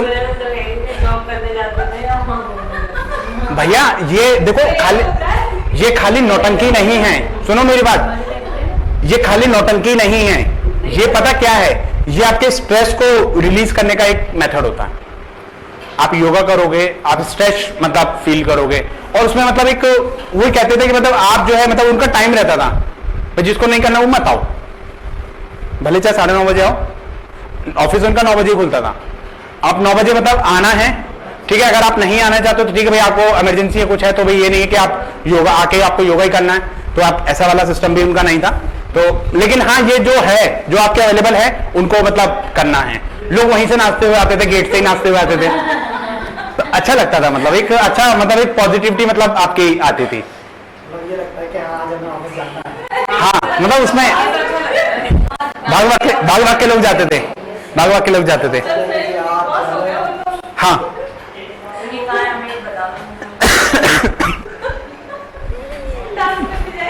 मतलब अच्छा, उसमें एक उनका मानना पता क्या था, उनका एक वो कल्चर, लेकिन ये भी बात बताऊं, जैसा कल्चर मैंने वहां पे देखा ना, उतना कल्चर मैंने और कहीं नहीं देखा। बहुत बढ़िया, मतलब एक नहीं होता है ऐसा वाकई में, मतलब ये चीजें मतलब आपकी जो है फैसिलिटीज मतलब ये सारा मतलब आपको वो करते हैं, होना भी चाहिए ये चीज। मतलब आप जो है उनका मानना ये था कि भाई भले चाहे आप आधे घंटा काम कम करो लेकिन आप स्ट्रेस फ्री होकर काम करो, मतलब स्ट्रेस नहीं होना चाहिए हमारे एम्प्लॉय पे, किसी भी टाइप किसी भी पर्सन पे कोई स्ट्रेस नहीं दिखना चाहिए। मतलब काम करो, खुश होकर काम करो, आप भले चाहे जैसे मर्जी काम करो, बट एक कहते हैं ना कि मतलब स्ट्रेस फ्री होकर काम करो, बढ़िया। मतलब उस पर जो है अच्छा लगता था हैं।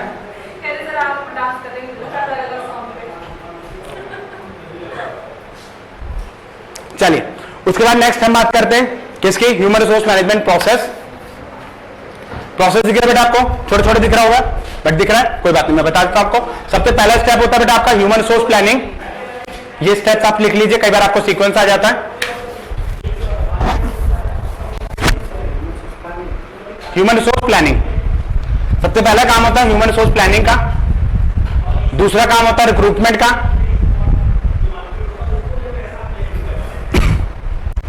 तीसरा काम होता है सिलेक्शन का। पहले आपका रिक्रूटमेंट होता है, उसके बाद सिलेक्शन होता है, सिलेक्शन होने के बाद ओरिएंटेशन, सिलेक्शन के बाद क्या होता है बेटा, orientation, orientation, training,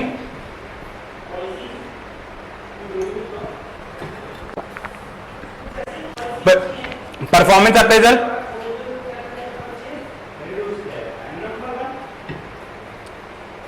performance appraisal के बाद आपका जो है कंपनसेशन मैनेजमेंट,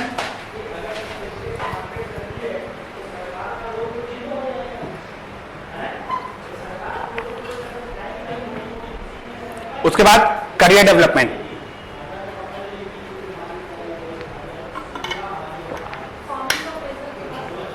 परफॉर्मेंस अप्रेजल के बाद आपका जो है नहीं उसमें आपका हुआ था ना कंपनसेशन मैनेजमेंट, कंपनसेशन मैनेजमेंट, उसके बाद करियर डेवलपमेंट, उसके बाद एग्जिट। ऑर्गेनाइजेशन छोड़ के चले जाओगे ना,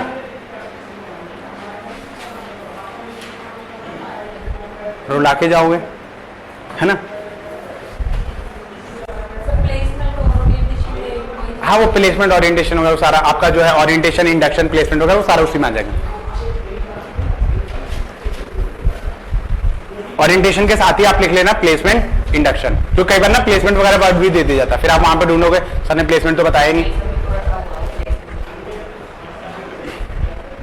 ठीक है बेटा, इसमें कोई ऐसा स्टेप है जो नहीं समझ आ रहा हो आपको। सबसे पहले आप प्लानिंग करोगे, रिक्रूटमेंट करोगे, सिलेक्शन, आपका जो है ट्रेनिंग, डेवलपमेंट, हाँ ओरिएंटेशन वगैरह मतलब जो है सब आपका वो आ जाएगा, ट्रेनिंग आपकी आ जाएगी।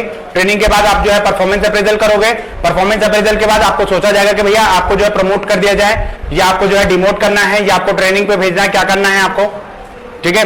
या फिर उसके बाद अगर आपको प्रमोशन दिया जाएगा तो कंपनसेशन मैनेजमेंट भी किया जाएगा, भाई सैलरी भी बढ़ाई जाएगी आपकी, और आपको जो है फैसिलिटी भी बढ़ाई जाएंगी आपकी।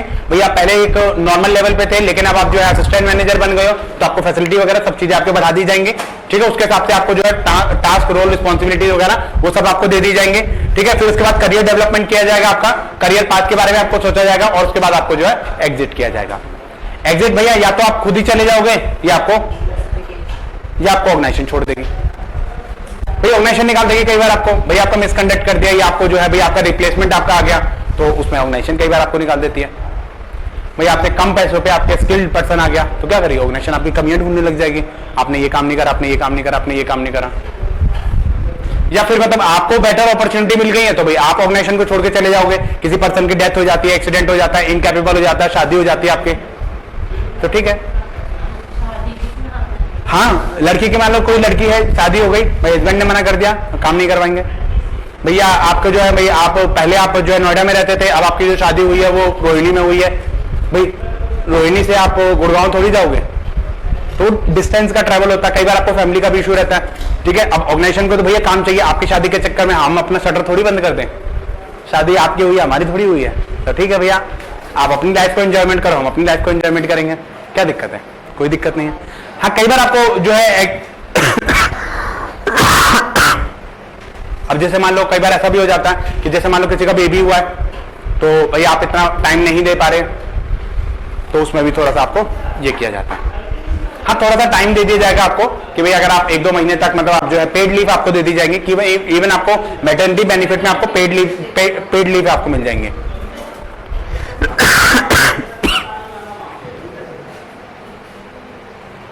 चलिए, उसके बाद नेक्स्ट हम बात करते हैं किसकी, ह्यूमन रिसोर्स प्लानिंग की। ठीक है, क्या होता है बेटा human resource planning? Human resource का सबसे जो पहला स्टेप होता है वो कौन सा होता है? ह्यूमन रिसोर्स प्लानिंग होता है। हाँ, इसमें आपको ये ध्यान रखना कि भाई आपकी ऑर्गेनाइजेशन में हमेशा जितने लोगों की जरूरत है उतने लोग हमारे पास होने चाहिए। पहली चीज, right place, right person, right quantity with right qualification. आपको 10 लोगों की जरूरत है, आपके पास 3 लोग हैं, आपको 3 लोगों की जरूरत है, आपके पास 10 लोग हैं। एक्सेसिव जो पर्सन होते हैं वो भी बेकार है, कम पर्सन है वो भी बेकार है। कम पर्सन होंगे तो उसमें वर्कलोड आपका बढ़ जाएगा, और ज्यादा पर्सन होंगे तो वो काम नहीं करेंगे। भाई जहां पे 3 लोग की जरूरत है वहां पे 10 लोग बैठा रहे, आपने क्या करेंगे? आपस में बैठ के बातें करेंगे, वो उसके ऊपर छोड़ेगा, वो उसके ऊपर छोड़ेगा। भाई ऑर्गेनाइजेशन में फिर आपको जो है वो करा जाएगा, ले ऑफ किया जाएगा। ठीक है, तो आपको जो है ये चीजें आपको देखी जाती हैं। ठीक है, तो इसमें आपको क्या होता है कि जहां पर ऑर्गेनाइजेशन जो है ये डिसाइड करती है कि भाई हमें कितने लोग चाहिए, कितने हमारे पास हैं, अब वो गैप कितना आ रहा है, अब उस गैप को फुलफिल कैसे करेंगे, वो सारा मतलब जो है हर एक डिपार्टमेंट से डेटा कलेक्ट किया जाता है। आपको पूछा जाता है भाई आपकी ऑर्गेनाइजेशन में कितने लोगों की जरूरत है, कितने पर्सन और चाहिए आपको, कितने एट प्रेजेंट है, सबसे डेटा मंगवाया जाएगा। मंगवाने के बाद आपका जो है वो सारा आप प्लानिंग तैयार करोगे, या ऑर्गेनाइजेशन सोच रही है कि भाई हम आपको जो है हम आगे फ्यूचर के लिए जो है कोई प्लानिंग कर रहे हैं, हम आगे ग्रोथ के बारे में सोच रहे हैं, तो ठीक है भाई ऑर्गेनाइजेशन आपको क्या कह देती है? ऑर्गेनाइजेशन कहती है कि भाई हम आगे जो है प्लानिंग के बारे में हम सोच रहे हैं उसके बारे में। ठीक है बेटा, तो यहां पे HRP process is the process by which an organisation ensure that it has the right number with the right kind of people. Right kind of people का मतलब क्वालिफिकेशन। ठीक है, right place, right time, capable person होने चाहिए, ताकि आपका जो task है, जो आपके ऑब्जेक्टिव है, वो आप अपने ऑब्जेक्टिव को सही तरीके से आप फुलफिल कर सको। ये सारा एचआरपी का काम रहता है। भाई जितने लोगों की जरूरत है, हाँ जी विजय आप लिख लीजिए जरा, प्रोसेस लिख लीजिए। इसमें क्या लिखा हुआ है कि ह्यूमन रिसोर्स प्लानिंग क्या है? आपका एक प्रोसेस होगा जिसमें आपको जितने लोगों की जरूरत है उतने लोग आपके पास हमेशा होने चाहिए, क्योंकि अगर इतने लोग आपके पास नहीं है तो वो आपके लिए दिक्कत है। भाई आपको 10 आदमियों की जरूरत है, आपके पास 3 ही लोग हैं, तो भाई कैसे काम करोगे? वो काम नहीं हो पाएगा फिर आपका।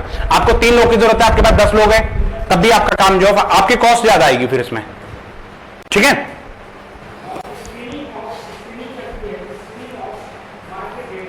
देखिए इसको हम ह्यूमन रिसोर्स प्लानिंग को मैन पावर प्लानिंग भी बोल देते हैं, जहां पे आप एक सिस्टमेटिक प्रोसेस होता है जिसमें आप ये देखते हो एक ऑर्गेनाइजेशन में जितने लोगों की जरूरत है, जितने पर्संस की आपकी रिक्वायरमेंट है, उतने पर्संस हमेशा आपके पास होने चाहिए with skilled, with required skill. जो स्किल्स आपको चाहिए वो स्किल्स उनके पास होने चाहिए।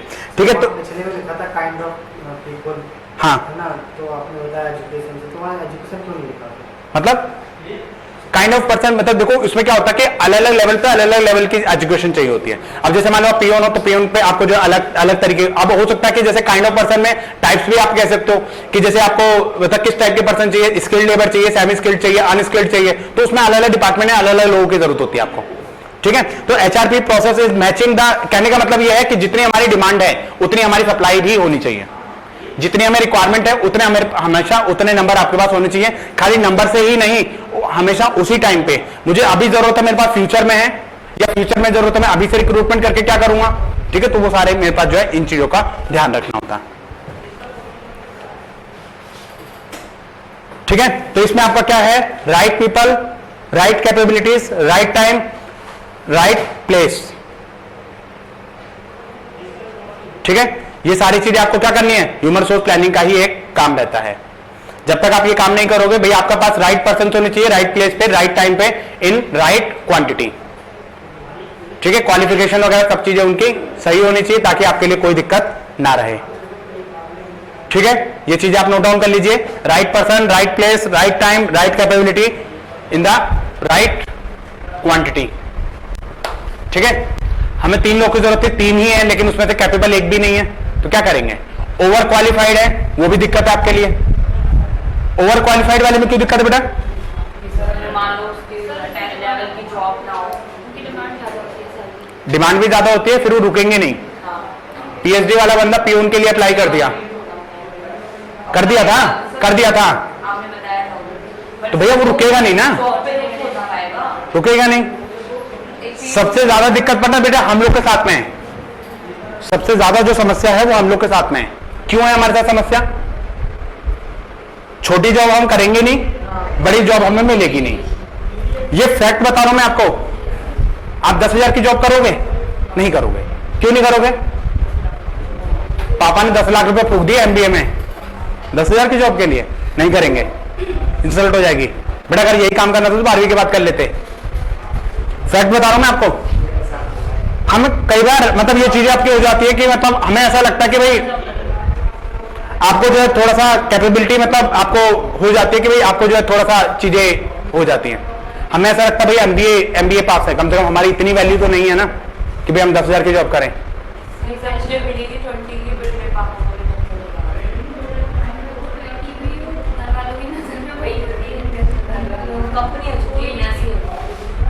देखो वो अब वही वाली बात है कि हम छोटी जॉब हम करेंगे नहीं, बड़ी जॉब हमें मिलेगी नहीं, क्योंकि बड़ी जॉब में चाहिए एक्सपीरियंस। एक्सपीरियंस हमारे पास है नहीं, तो इसलिए हम क्या करेंगे बेटा, स्टार्टिंग तो हमें उसी लेवल से करनी पड़ेगी ताकि धीरे। अच्छा हाँ, कई बार क्या होता है कि कई बार हमारा माइंडसेट ये भी कहता है कि बेटा अभी थोड़े दिन के लिए कर लो, 2-4 महीने के लिए, फिर जब आपको अपॉर्चुनिटी मिल जाए नेक्स्ट जॉब पे चले जाना। या हो सकता है कि स्टार्टिंग में थोड़ी सी प्रॉब्लम आए आपको एडजस्ट करने में, फिर एक बार जब काम सीख जाते हो ना तो चीजें धीरे धीरे फिर आपकी एडजस्टमेंट हो जाती है। स्टार्टिंग में लगता है कि भाई थोड़ी सी दिक्कत है, लेकिन धीरे धीरे जब आप उसमें आते हो। पहले जब भी मैं टीचिंग लाइन में गया था, पहले मैं कॉर्पोरेट में था, पहले मैं कॉर्पोरेट में काम किया, मैंने 2-2.5 साल मतलब जो कॉर्पोरेट में काम किया। फिर उसके बाद मैं टीचिंग लाइन में आया, ठीक है, एमबीए करी। एमबीए करने के बाद मैंने नेट क्वालिफाई किया। नेट क्वालिफाई करने के बाद मुझे मतलब जो है फिर मैं आपको टीचिंग प्रोफाइल में आ गया। फिर मैं कॉर्पोरेट में नहीं गया, ठीक है, फिर मैं आपका टीचिंग प्रोफाइल में। जब मैंने प्रोफाइल स्विच करी थी मुझे एकदम से मतलब जो है चीजें समझ ही नहीं आती थी, क्योंकि मैंने भाई कॉर्पोरेट में काम किया है। अब यहाँ पे जो है बोलना एक अलग चीज होती है। भाई वहां पे तो क्या था, भाई लैपटॉप लेके जाता था, मैं काम करता था, भाई आपने काम करा अपने आ गए। लेकिन यहाँ पे तो भाई लेवल ही अलग है, चीजें ही अलग है आपकी।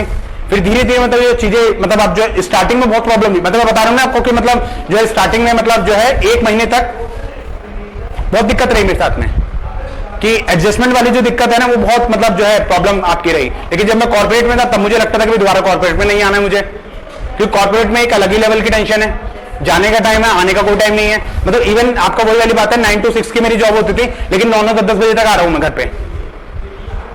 घर वाले बोलते थे भाई खाना ले जा, बोरिया बिस्तर ले जा, वहीं रुक जाइयो, घर पे आने की भी क्या जरूरत है। उसके बाद भी पता क्या है, उसके बाद भी आपकी डेडलाइंस होती थी, भाई ये टारगेट पूरा करो, वो टारगेट पूरा करो। घर में आने के बाद खाना खाया 10-11-12 बजे तक मतलब जो अपने काम करो, फिर सुबह को तुम 6 बजे फिर उठ रहे हो, क्योंकि 9 बजे ऑफिस पहुंचना है।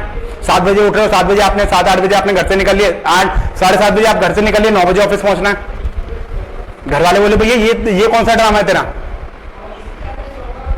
मतलब उस टाइम पे ना एक बार को मुझे 2-2.5 साल मतलब मुझे खुद को ये फ्रस्ट्रेशन मतलब हो गई थी कि मतलब भैया हमारी जिंदगी क्या है। उस टाइम पे मैं एमकॉम भी कर रहा था, एमकॉम मैंने जो है कोरेस्पोंडेंस से करी है, मैं कॉर्पोरेट में काम कर रहा था। तो उस टाइम पे मतलब मुझे ऐसा लगता था कि भैया कॉर्पोरेट का मतलब अपने आप को भैया तुमने जो है गिरवी रख दिया उनके यहाँ। सुबह 9 बजे आओ, फिर मतलब इधर जो है कुत्ते की तरह भागते हुए 9 बजे तक वहां पहुंचो, फिर उसके बाद मतलब जो है आप 8 बजे छूट रहे हो, 9 बजे छूट रहे हो। जैसे ही तुम्हारा निकलने का टाइम होता था वैसे ही तुम्हारे ऊपर मतलब जो है यमराज जी प्रकट हो जाते थे, हाँ बेटा काम दिखाइए। वो काम दिखाने के चक्कर में आधा घंटा तुम्हारा पौना घंटा वहां पे गया।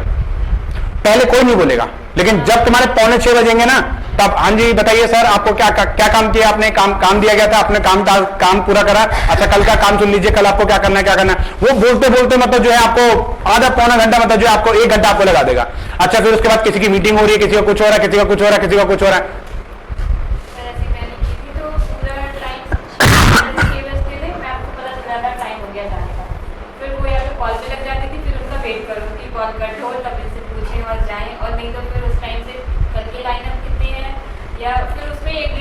पहले दिन ना मैं ऐसे चला गया, 6 बज गया, मैं झोला उठा के चला गया।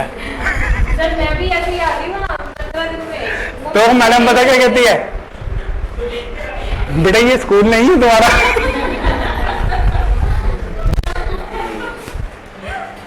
एडजस्टमेंट में कोई कर पाते हैं जिनको बहुत ज्यादा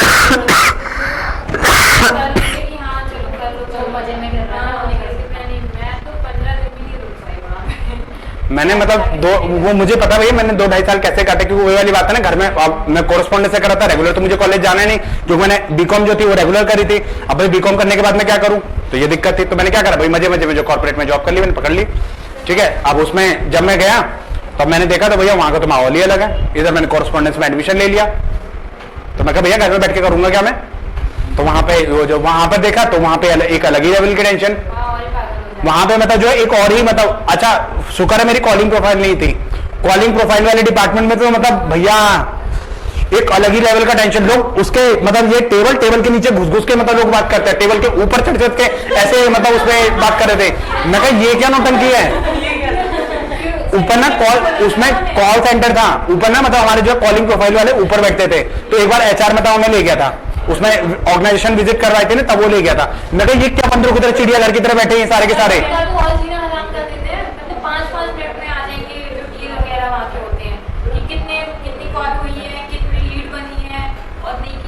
उसमें सारा रजिस्टर मेंटेन करना,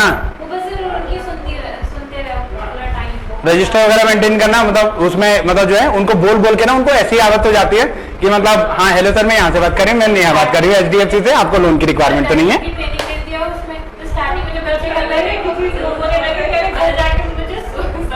मैं कहा भैया ये क्या, मैं कहा ये क्या नौटंकी चल रही है यहाँ। तो बोला भैया हमें सपने भी सीखे आते हैं। मतलब उनका अपना फोन, तो मतलब फोन से ना इतनी इरिटेशन हो जाती है बहुत ज्यादा, अपना फोन यूज नहीं कर सकते आप, उनका लैंडलाइन यूज करो, आपको लिस्ट दे दी जाएगी 200 कॉल करनी है, मतलब करनी है, उनका हर एक बंदे का रिकॉर्ड वो करना है। हेलो सर मतलब जो है कोई गाली बक रहा है, कोई कुछ कर रहा है, कोई कुछ कर रहा है, सबका मतलब जो है रिकॉर्ड मेंटेन करना। अब तो ये भी सिस्टम नहीं है कि अपनी साइड से कॉल करनी है, अब तो कॉल आती है तो बीच में गैप भी नहीं कर सकते कि थोड़ा रेस्ट कर लो फिर कॉल करो। अच्छा उसमें पता क्या होता है, उसमें ऐसा सिस्टम होता है कि जैसे ना सबके नंबर कनेक्टेड हैं, अब जौन सा खाली होगा ना उसकी कॉल उस पर कनेक्ट हो जाएगी, तुरंत कनेक्ट हो जाएगी, मतलब 2 सेकंड के विदिन, वरना 15 सेकंड का भी कॉल मतलब आपका जो है उस पर गैप नहीं मिलेगा आपको, मतलब एक कॉल कटी, एक कॉल उसमें पता है ये सिस्टम रहता है कि आपकी एक कॉल कटती नहीं आपकी, इतने में मतलब आपकी दूसरी कॉल है, हेलो सर मैं नहीं बात कर रही हूँ एचडीएफसी से, how sir may I help you. बच्चे कहते हैं वो कॉल अच्छी लगती है जो सीधे बोल देता है भैया हमें नहीं चाहिए, हाँ काट देता है।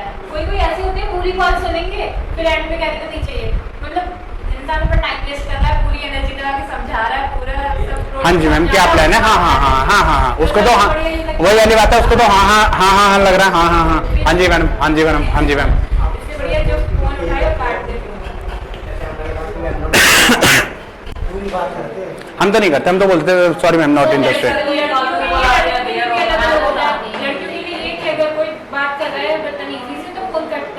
अच्छा इसमें वो जो है एक बार अगर कोई बदतमीजी से बोल रहा है तो उससे बोलो नहीं सर तो सही से बात कीजिए, फिर 2 बार 3 बार जब तक तीसरी बार बदतमीजी करे तब तो फोन काट सकते हो। हाँ ये मतलब जो है आपको थोड़ा सा वो रहता है, ठीक है। अब वही वाली बात है कि जैसे मतलब जेंडर का डिफरेंस हो जाता है, अब इसमें ना बात करने का तरीका देखो अलग अलग होता है, एक फीमेल की कॉल आई है एक मेल के पास, तो वहां पे बात करने का तरीका लगो, हाँ जी मैम बताइए मैम, हाँ जी मैम क्या, हाँ जी मैम क्या काम था, ठीक है। एक अगर मेल की बात होती है हाँ नहीं चाहिए, वो उसमें वो रहता है। उसके बाद उसने एक कॉल की तो उन्होंने मतलब उसने बताया उनकी वाइफ का नंबर था, वो उनके हस्बैंड ने उठा लिया, वो लोन के बारे में बता रहा है, और ये भी पूछना होता है कि जिसका नंबर है उससे ही बात कराइए, उससे ही बात हो रही है, हाँ जी कितनी देर में हो सकती है, उन्हें कॉल करना है, वो बोलेगा 9 बजे, तो 9 बजे कॉल कर देगा, एग्जैक्ट 9 बजे से वो लोग नोट करके रखते हैं कि हमें इसको 9 बजे कॉल करनी है। तो उसने अपनी वाइफ से बात नहीं कराई, कह रहा है भाई हाँ क्या काम है, एक बार भाग चुकी है हाँ क्या काम है, करवा सकता मेरा तो समझ करवा सकता भाई, हाँ बताइए क्या काम है।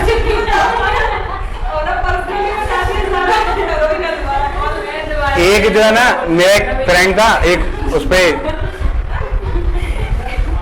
ऐसी वो एक ना उस पे वो थी, एक वो रील थी, उस पे क्या था, वो कहते हैं हेलो सर मैं दिव्या बात करें, अरे दिव्या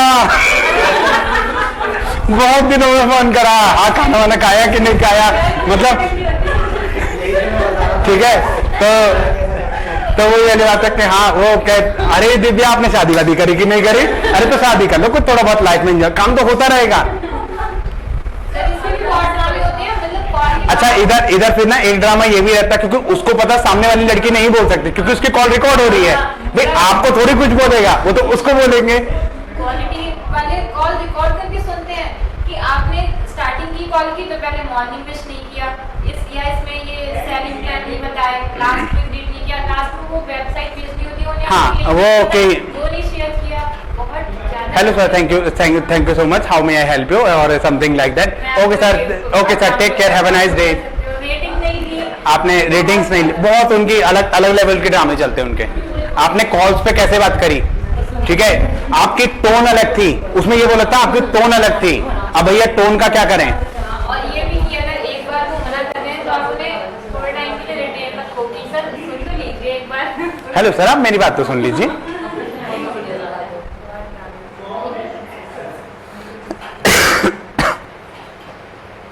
ठीक है, देखिए इसमें हमें जो ह्यूमन रिसोर्स प्लानिंग होती है उसकी क्या रिक्वायरमेंट होती है? उसकी रिक्वायरमेंट क्या होती है बेटा? पहली तो चीज ये कि भाई फ्यूचर की रिक्वायरमेंट को आप एस्टिमेट कर लेते हो कि भाई फ्यूचर में कितने लोग चाहिए आपको। जितने भी हमारे अदर फंक्शंस होते हैं, हाँ जी मैडम, जितने भी हमारे अदर फंक्शंस होते हैं सबका एक बेस होता है ह्यूमन रिसोर्स प्लानिंग। अगर ह्यूमन रिसोर्स प्लानिंग गलत है तो आपका जो है रिक्रूटमेंट गलत, सिलेक्शन गलत, ट्रेनिंग गलत, परफॉर्मेंस अप्रेजल गलत, सब चीजें गलत हो जाएंगी। जैसे जैसा आपका चेंज हो रहा है, चेंज को एडजस्ट करने के लिए आपको ह्यूमन रिसोर्स प्लानिंग भी एडजस्ट करनी पड़ेगी। अगर आप नहीं कर पा रहे हो तो आपसे बड़ा मूर्ख कोई नहीं। इन्वेस्टमेंट प्रोस्पेक्टिव होता है आपका। इन्वेस्टमेंट प्रोस्पेक्टिव का क्या मतलब है यहां पे? भैया हम आपको, ऑब्वियसली बात है कि हम आपको हायर कर रहे हैं तो एक तरीके से आपके ऊपर इन्वेस्टमेंट कर रहे हैं ना भाई। अगर हम आपको हायर कर रहे हैं तो एक तरीके से आपके ऊपर इन्वेस्टमेंट कर रहे हैं भाई। अगर आप, वही वाली बात है कि आप अगर अच्छा निकल आए तो हमारे लिए बढ़िया, अगर नहीं निकले तो हमारी गई भैंस पानी में।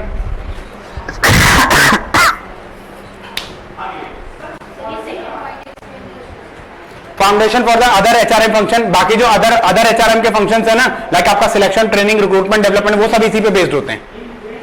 ये उन सबका बेस होता है। कॉपिंग चेंज, जैसे जैसे आपके एनवायरमेंट में चेंज हो रहा है, आपके सिस्टम में चेंज हो रहा है, अपने एम्प्लॉय को और उनके लिए भी आपको चेंज करना पड़ेगा।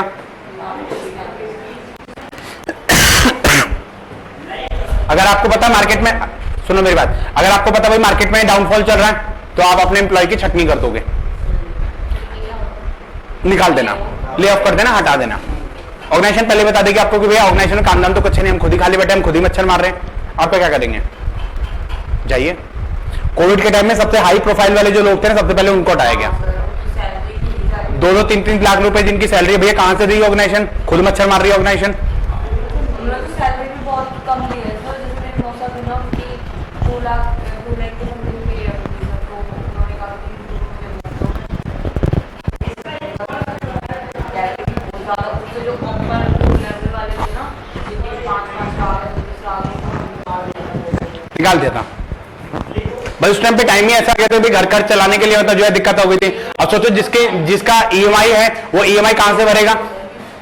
अब जैसे मान लो किसी का घर ईएमआई पे चल रहा है, किसी की जिंदगी ईएमआई पे चल रही है, फोन की ईएमआई चल रही है, इसकी ईएमआई चल रही है, तो भैया क्या करो? एक मेरे फ्रेंड को कॉल आती है कि सर जो है लोन चाहिए आपको, तो वो कहता हाँ, तो कहता है किस लिए, कितने अमाउंट का चाहिए? तो वो कहता 6 लाख रुपए का। तो वो कहती है क्यों? कहती है, वो लड़का कहता है इससे तलाक चाहिए मेरी वाइफ से, 6 लाख रुपए मांग रही है डिवोर्स के।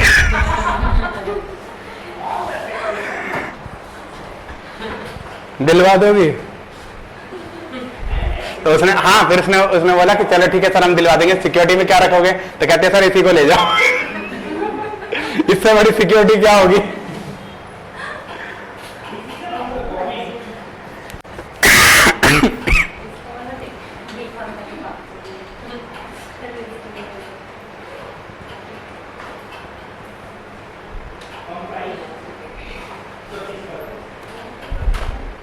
कुत्ता खचेड़ी वाली कॉलिंग प्रोफाइल की कुत्ता खचेड़ी की जिंदगी होती है। जल्दी मिलती नहीं है उन्हें। वही वाली बात है, देखो वीक ऑफ तो आपको मिलेगा, वीक ऑफ तो आपको मिलेगा। बुला लेते हैं, वीक ऑफ मेरे फ्रेंड करते थे कॉल सेंटर में, वो बता रही उसकी बहन की शादी थी, मैं तो उसकी शादी में बोल रही वो शाम को वो एक वो रील नहीं देखी थी वहां पे, मतलब जो है वो दुल्हन जो है वहां पे बैठ के लैपटॉप पे काम कर रही थी, शादी की स्टेज पे बैठी है, वहां पे लैपटॉप में बैठ के काम कर रही है। ये तो कुछ ज्यादा ओवर एक्टिंग हो जाती है।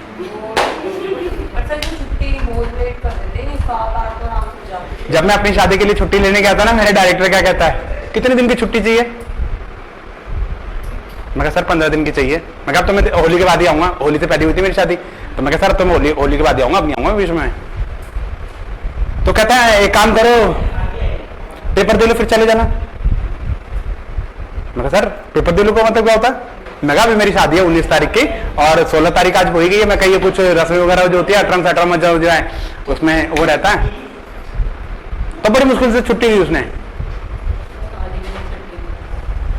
मतलब उसमें वो डायरेक्टर बोला कि भाई क्या नाम है, वो कहता है MBA तो कर लो पहले, उसके बाद शादी कर लेना, ऐसी क्या जल्दी थी? मगर सर घर वालों ने शादी कर, मतलब जो है शादी की डेट निकाल दी तो मैं क्या करूं? कहता आपको घर वालों को मतलब जो MBA के वैल्यू का नहीं पता है? मैं कहा सबको पता है। मैं कहा सबको पता है। मैं कहा वही वाली बात है। मैं कहा घर वाले, मैं कहा वही वाली बात है, घर वाले तो कहते हैं MBA बाद में कर लियो, पहले शादी कर ले। मैं कहा वो 2 साल तो ये जबरदस्ती में रुक गया कि मैंने उनको बोल दिया था मैं एडमिशन ले लिया मैंने, कम से कम भाई 3-4 लाख रुपए में फूक नहीं सकता। तो मैं कहा वो तब से काफी दिन से सीन चल रहा था। तो गजब सीन था। अब बाकी सारे बच्चे पता क्या बोले, वो भाई तेरी 19 को शादी है, तू जाता क्यों नहीं है? उधर डायरेक्टर बोले इतनी जल्दी जाके क्या करोगे? मैं कहा जल्दी, मैं कहा अब नहीं आऊंगा, मैं होली से पहले मैं नहीं आऊंगा। मैं कहा तो मैं मतलब जो है बाद में ही आऊंगा। फिर वही वाली बात है कि जब मैं आया मतलब शादी करके जब मैं बाद में आया ना, तो वही वाली बात है कि मेहंदी वगैरह जो तो इतने मतलब जो है मेहंदी खूब रगड़ी मैंने, तब जाके मतलब जो है बड़ी मुश्किल से वो मेहंदी छूटी थी। मतलब ये समझ लो कि मैं शादी के बाद मतलब जो है 10-15 दिन में रुक कर भी आया था, 10-15 दिन मतलब जो है होली करके तब गया था मैं, तब भी मेहंदी मेरी छुट्टी नहीं थी। रगड़ के मतलब खूब ही रगड़ के छुटाई मैंने। पता नहीं क्या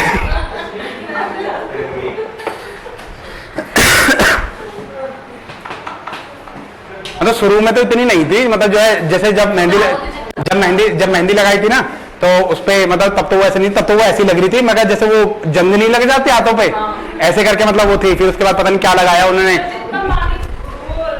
वो मेरी बुआ की लड़की ने पता नहीं क्या लगाया उस पे, पता नहीं वो बोली ऐसे हाथ कर पता नहीं क्या अटरम सटरम, उसमें वो पता नहीं लौंग वोंग का पता नहीं क्या उस पे वो करा, इस पे वो कर, उस पे कर, नींबू लगा ले, मिर्च लगा ले।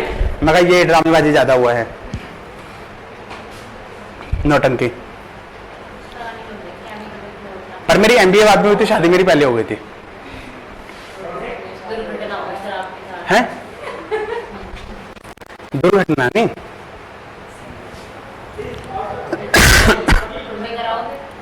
मेरी पूरी MBA आई थी। तो मेरी मम्मी रोज आके वो सुनती रहती है क्लास की, तुम्हारे सर की शादी हो गई, सर की तो पेंटिंग नहीं है, तुम्हारे सर की जल्दी शादी हो गई थी क्या? जल्दी मेरी 2017 में शादी हो गई थी। मैं क्या तो सर ज़्यादा इसकी तो नहीं है, बट हाँ हो गई होगी शादी। नहीं 2017 में शादी हुई थी हमारी। और बाकी जो मतलब अच्छा मेरी पूरी MBA में ना मेरे पहला अकेला लगा था जिसकी शादी थी। मतलब पहले पूरी MBA में सबसे मतलब पहला नंबर मैंने लगाया था, सबसे पहली शादी जो थी वो मेरी थी। पूरी MBA की टीम और पूरा मतलब जो है पूरा मतलब जो टीचिंग स्टाफ, क्योंकि मेरी टीचिंग स्टाफ से ज्यादा बनती थी तो टीचिंग स्टाफ से तो मतलब थी ही थी मेरी, और बाकी जो है पूरी MBA हमारी पूरी क्लास मतलब MBA की पूरी क्लास आई थी, ठीक है। और बाकी जो है सीनियर स्टाफ मतलब जो उसमें हमारे जो हम तो जो सीनियर थे उसमें से भी 4-6 मतलब जो है लोग आए थे, काफी लोग मतलब आए थे। इतना उदम काटा इन्होंने, इतना उदम काटा, वहां पे जाके मुझे ये बोलना पड़ा, मैं नहीं जानता इन्हें। बोले ये कहां से आए हैं? एक वो बंदा था, उसके मतलब जैसे रजाई गद्दे पड़े होते ना, उस बंदे को नीचे लिटा के रजाई गद्दे के ऊपर कूदे जा रहे। फिर बाद में ना वो हमारे गांव के जो दादा वगैरह थे ना हमारे, वो बोले ये लड़ेर कहाँ की है, ये औलाद कहाँ की है, ये किसकी तरफ से है? फिर मेरे को ये बोलना पड़ा, मैं मुझे नहीं पता कहां से, मैं कहूँगा इन्हीं के रिश्तेदार होंगे कोई, ये बोलना पड़ा फिर मुझे।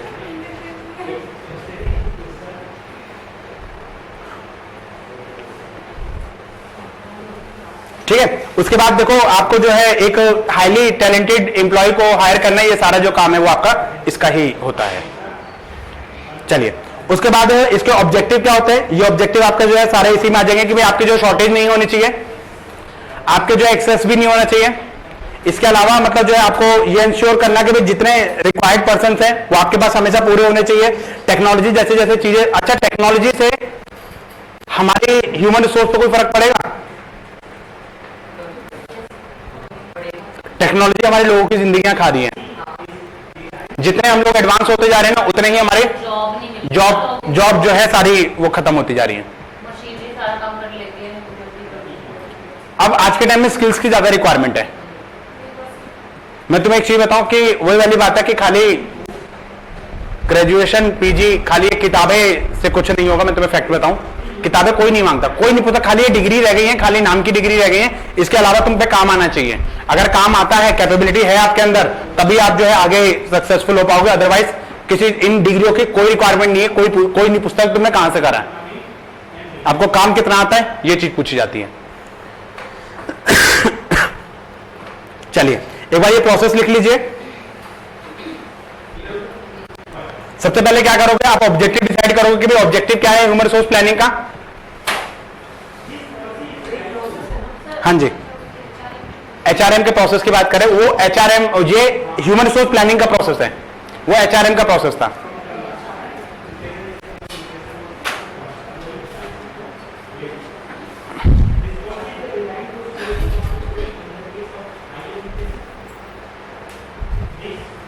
मेरी क्लास खत्म हो जाते हैं ना, मेरे घर में खुशी का माहौल आ जाता है। मतलब सब लोग गेट के बाहर ना ऐसे इंतजार कर रहे होते हैं। हो गई क्लास खत्म, तब वीआईपी वाली फीलिंग आती है।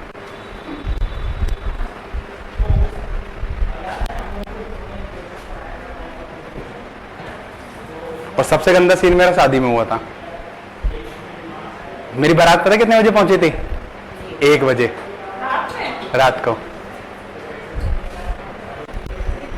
सो गए थे सब, मतलब जो गेस्ट वगैरह आए थे ना, वो आधे तो लोग मतलब चले गए थे। जिसको मतलब अब यहाँ पे तो शहरों में तो ये सिस्टम रहता है कि भाई सब लोग जो है खाना वाना खा पी के मतलब जो है भाई उसके लिए रुकते, मतलब सगन वगैरह के लिए रुकते। बहुत सारे लोग मतलब जो दूर दूर से आए हुए थे, उन्होंने सगन वगैरह लिखवा दे, वो अपने चले गए। कुछ लोग मतलब जो थे, जो इस इंतजार में कर रहे थे एक बार शकल देख लें, फिर उसके बाद वो ये बोलने के लिए थे अच्छा भाई साहब हम चलते हैं, फिर वो वाला सिस्टम मतलब वो था। ऐसे बहुत सारे लोग थे मतलब जो लास्ट में। और ये जो हमारे जो जनता पार्टी थी, जो हमारे कॉलेज वाली आई थी, ये तो पूरी रात रुकी थी। सुबह के मतलब जो 6-7 बजे मतलब ये लोग गए थे। जब वो चले गए ना, तब बोले बारात गई।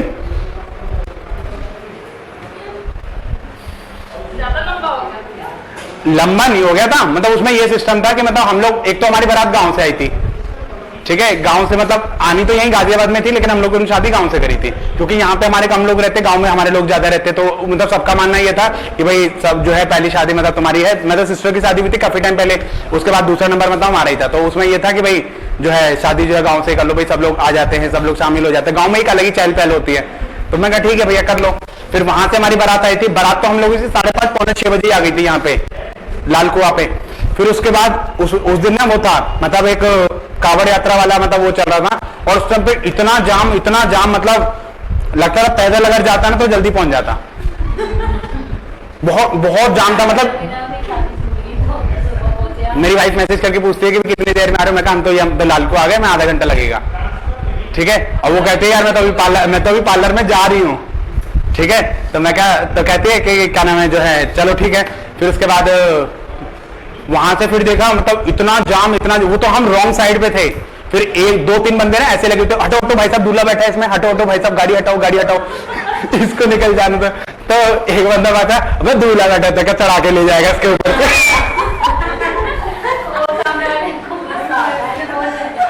कहता दूल्हा बैठा था क्या, उड़ के ले जाएगा क्या, जाएगी तो इसी रास्ते से। मतलब रॉन्ग साइड में भी जाम लगाओ, इधर से भी जाम लगाओ, हाईवे भी जाम पूरा। मतलब कम से कम 4-5 घंटे ने मतलब ऐसा हो गया बिल्कुल। मैं तो बस वही वाली बात है, एक बार तो मैं ये भी बोल रहे थे, मैं काम करो वापस ले लो यहाँ से।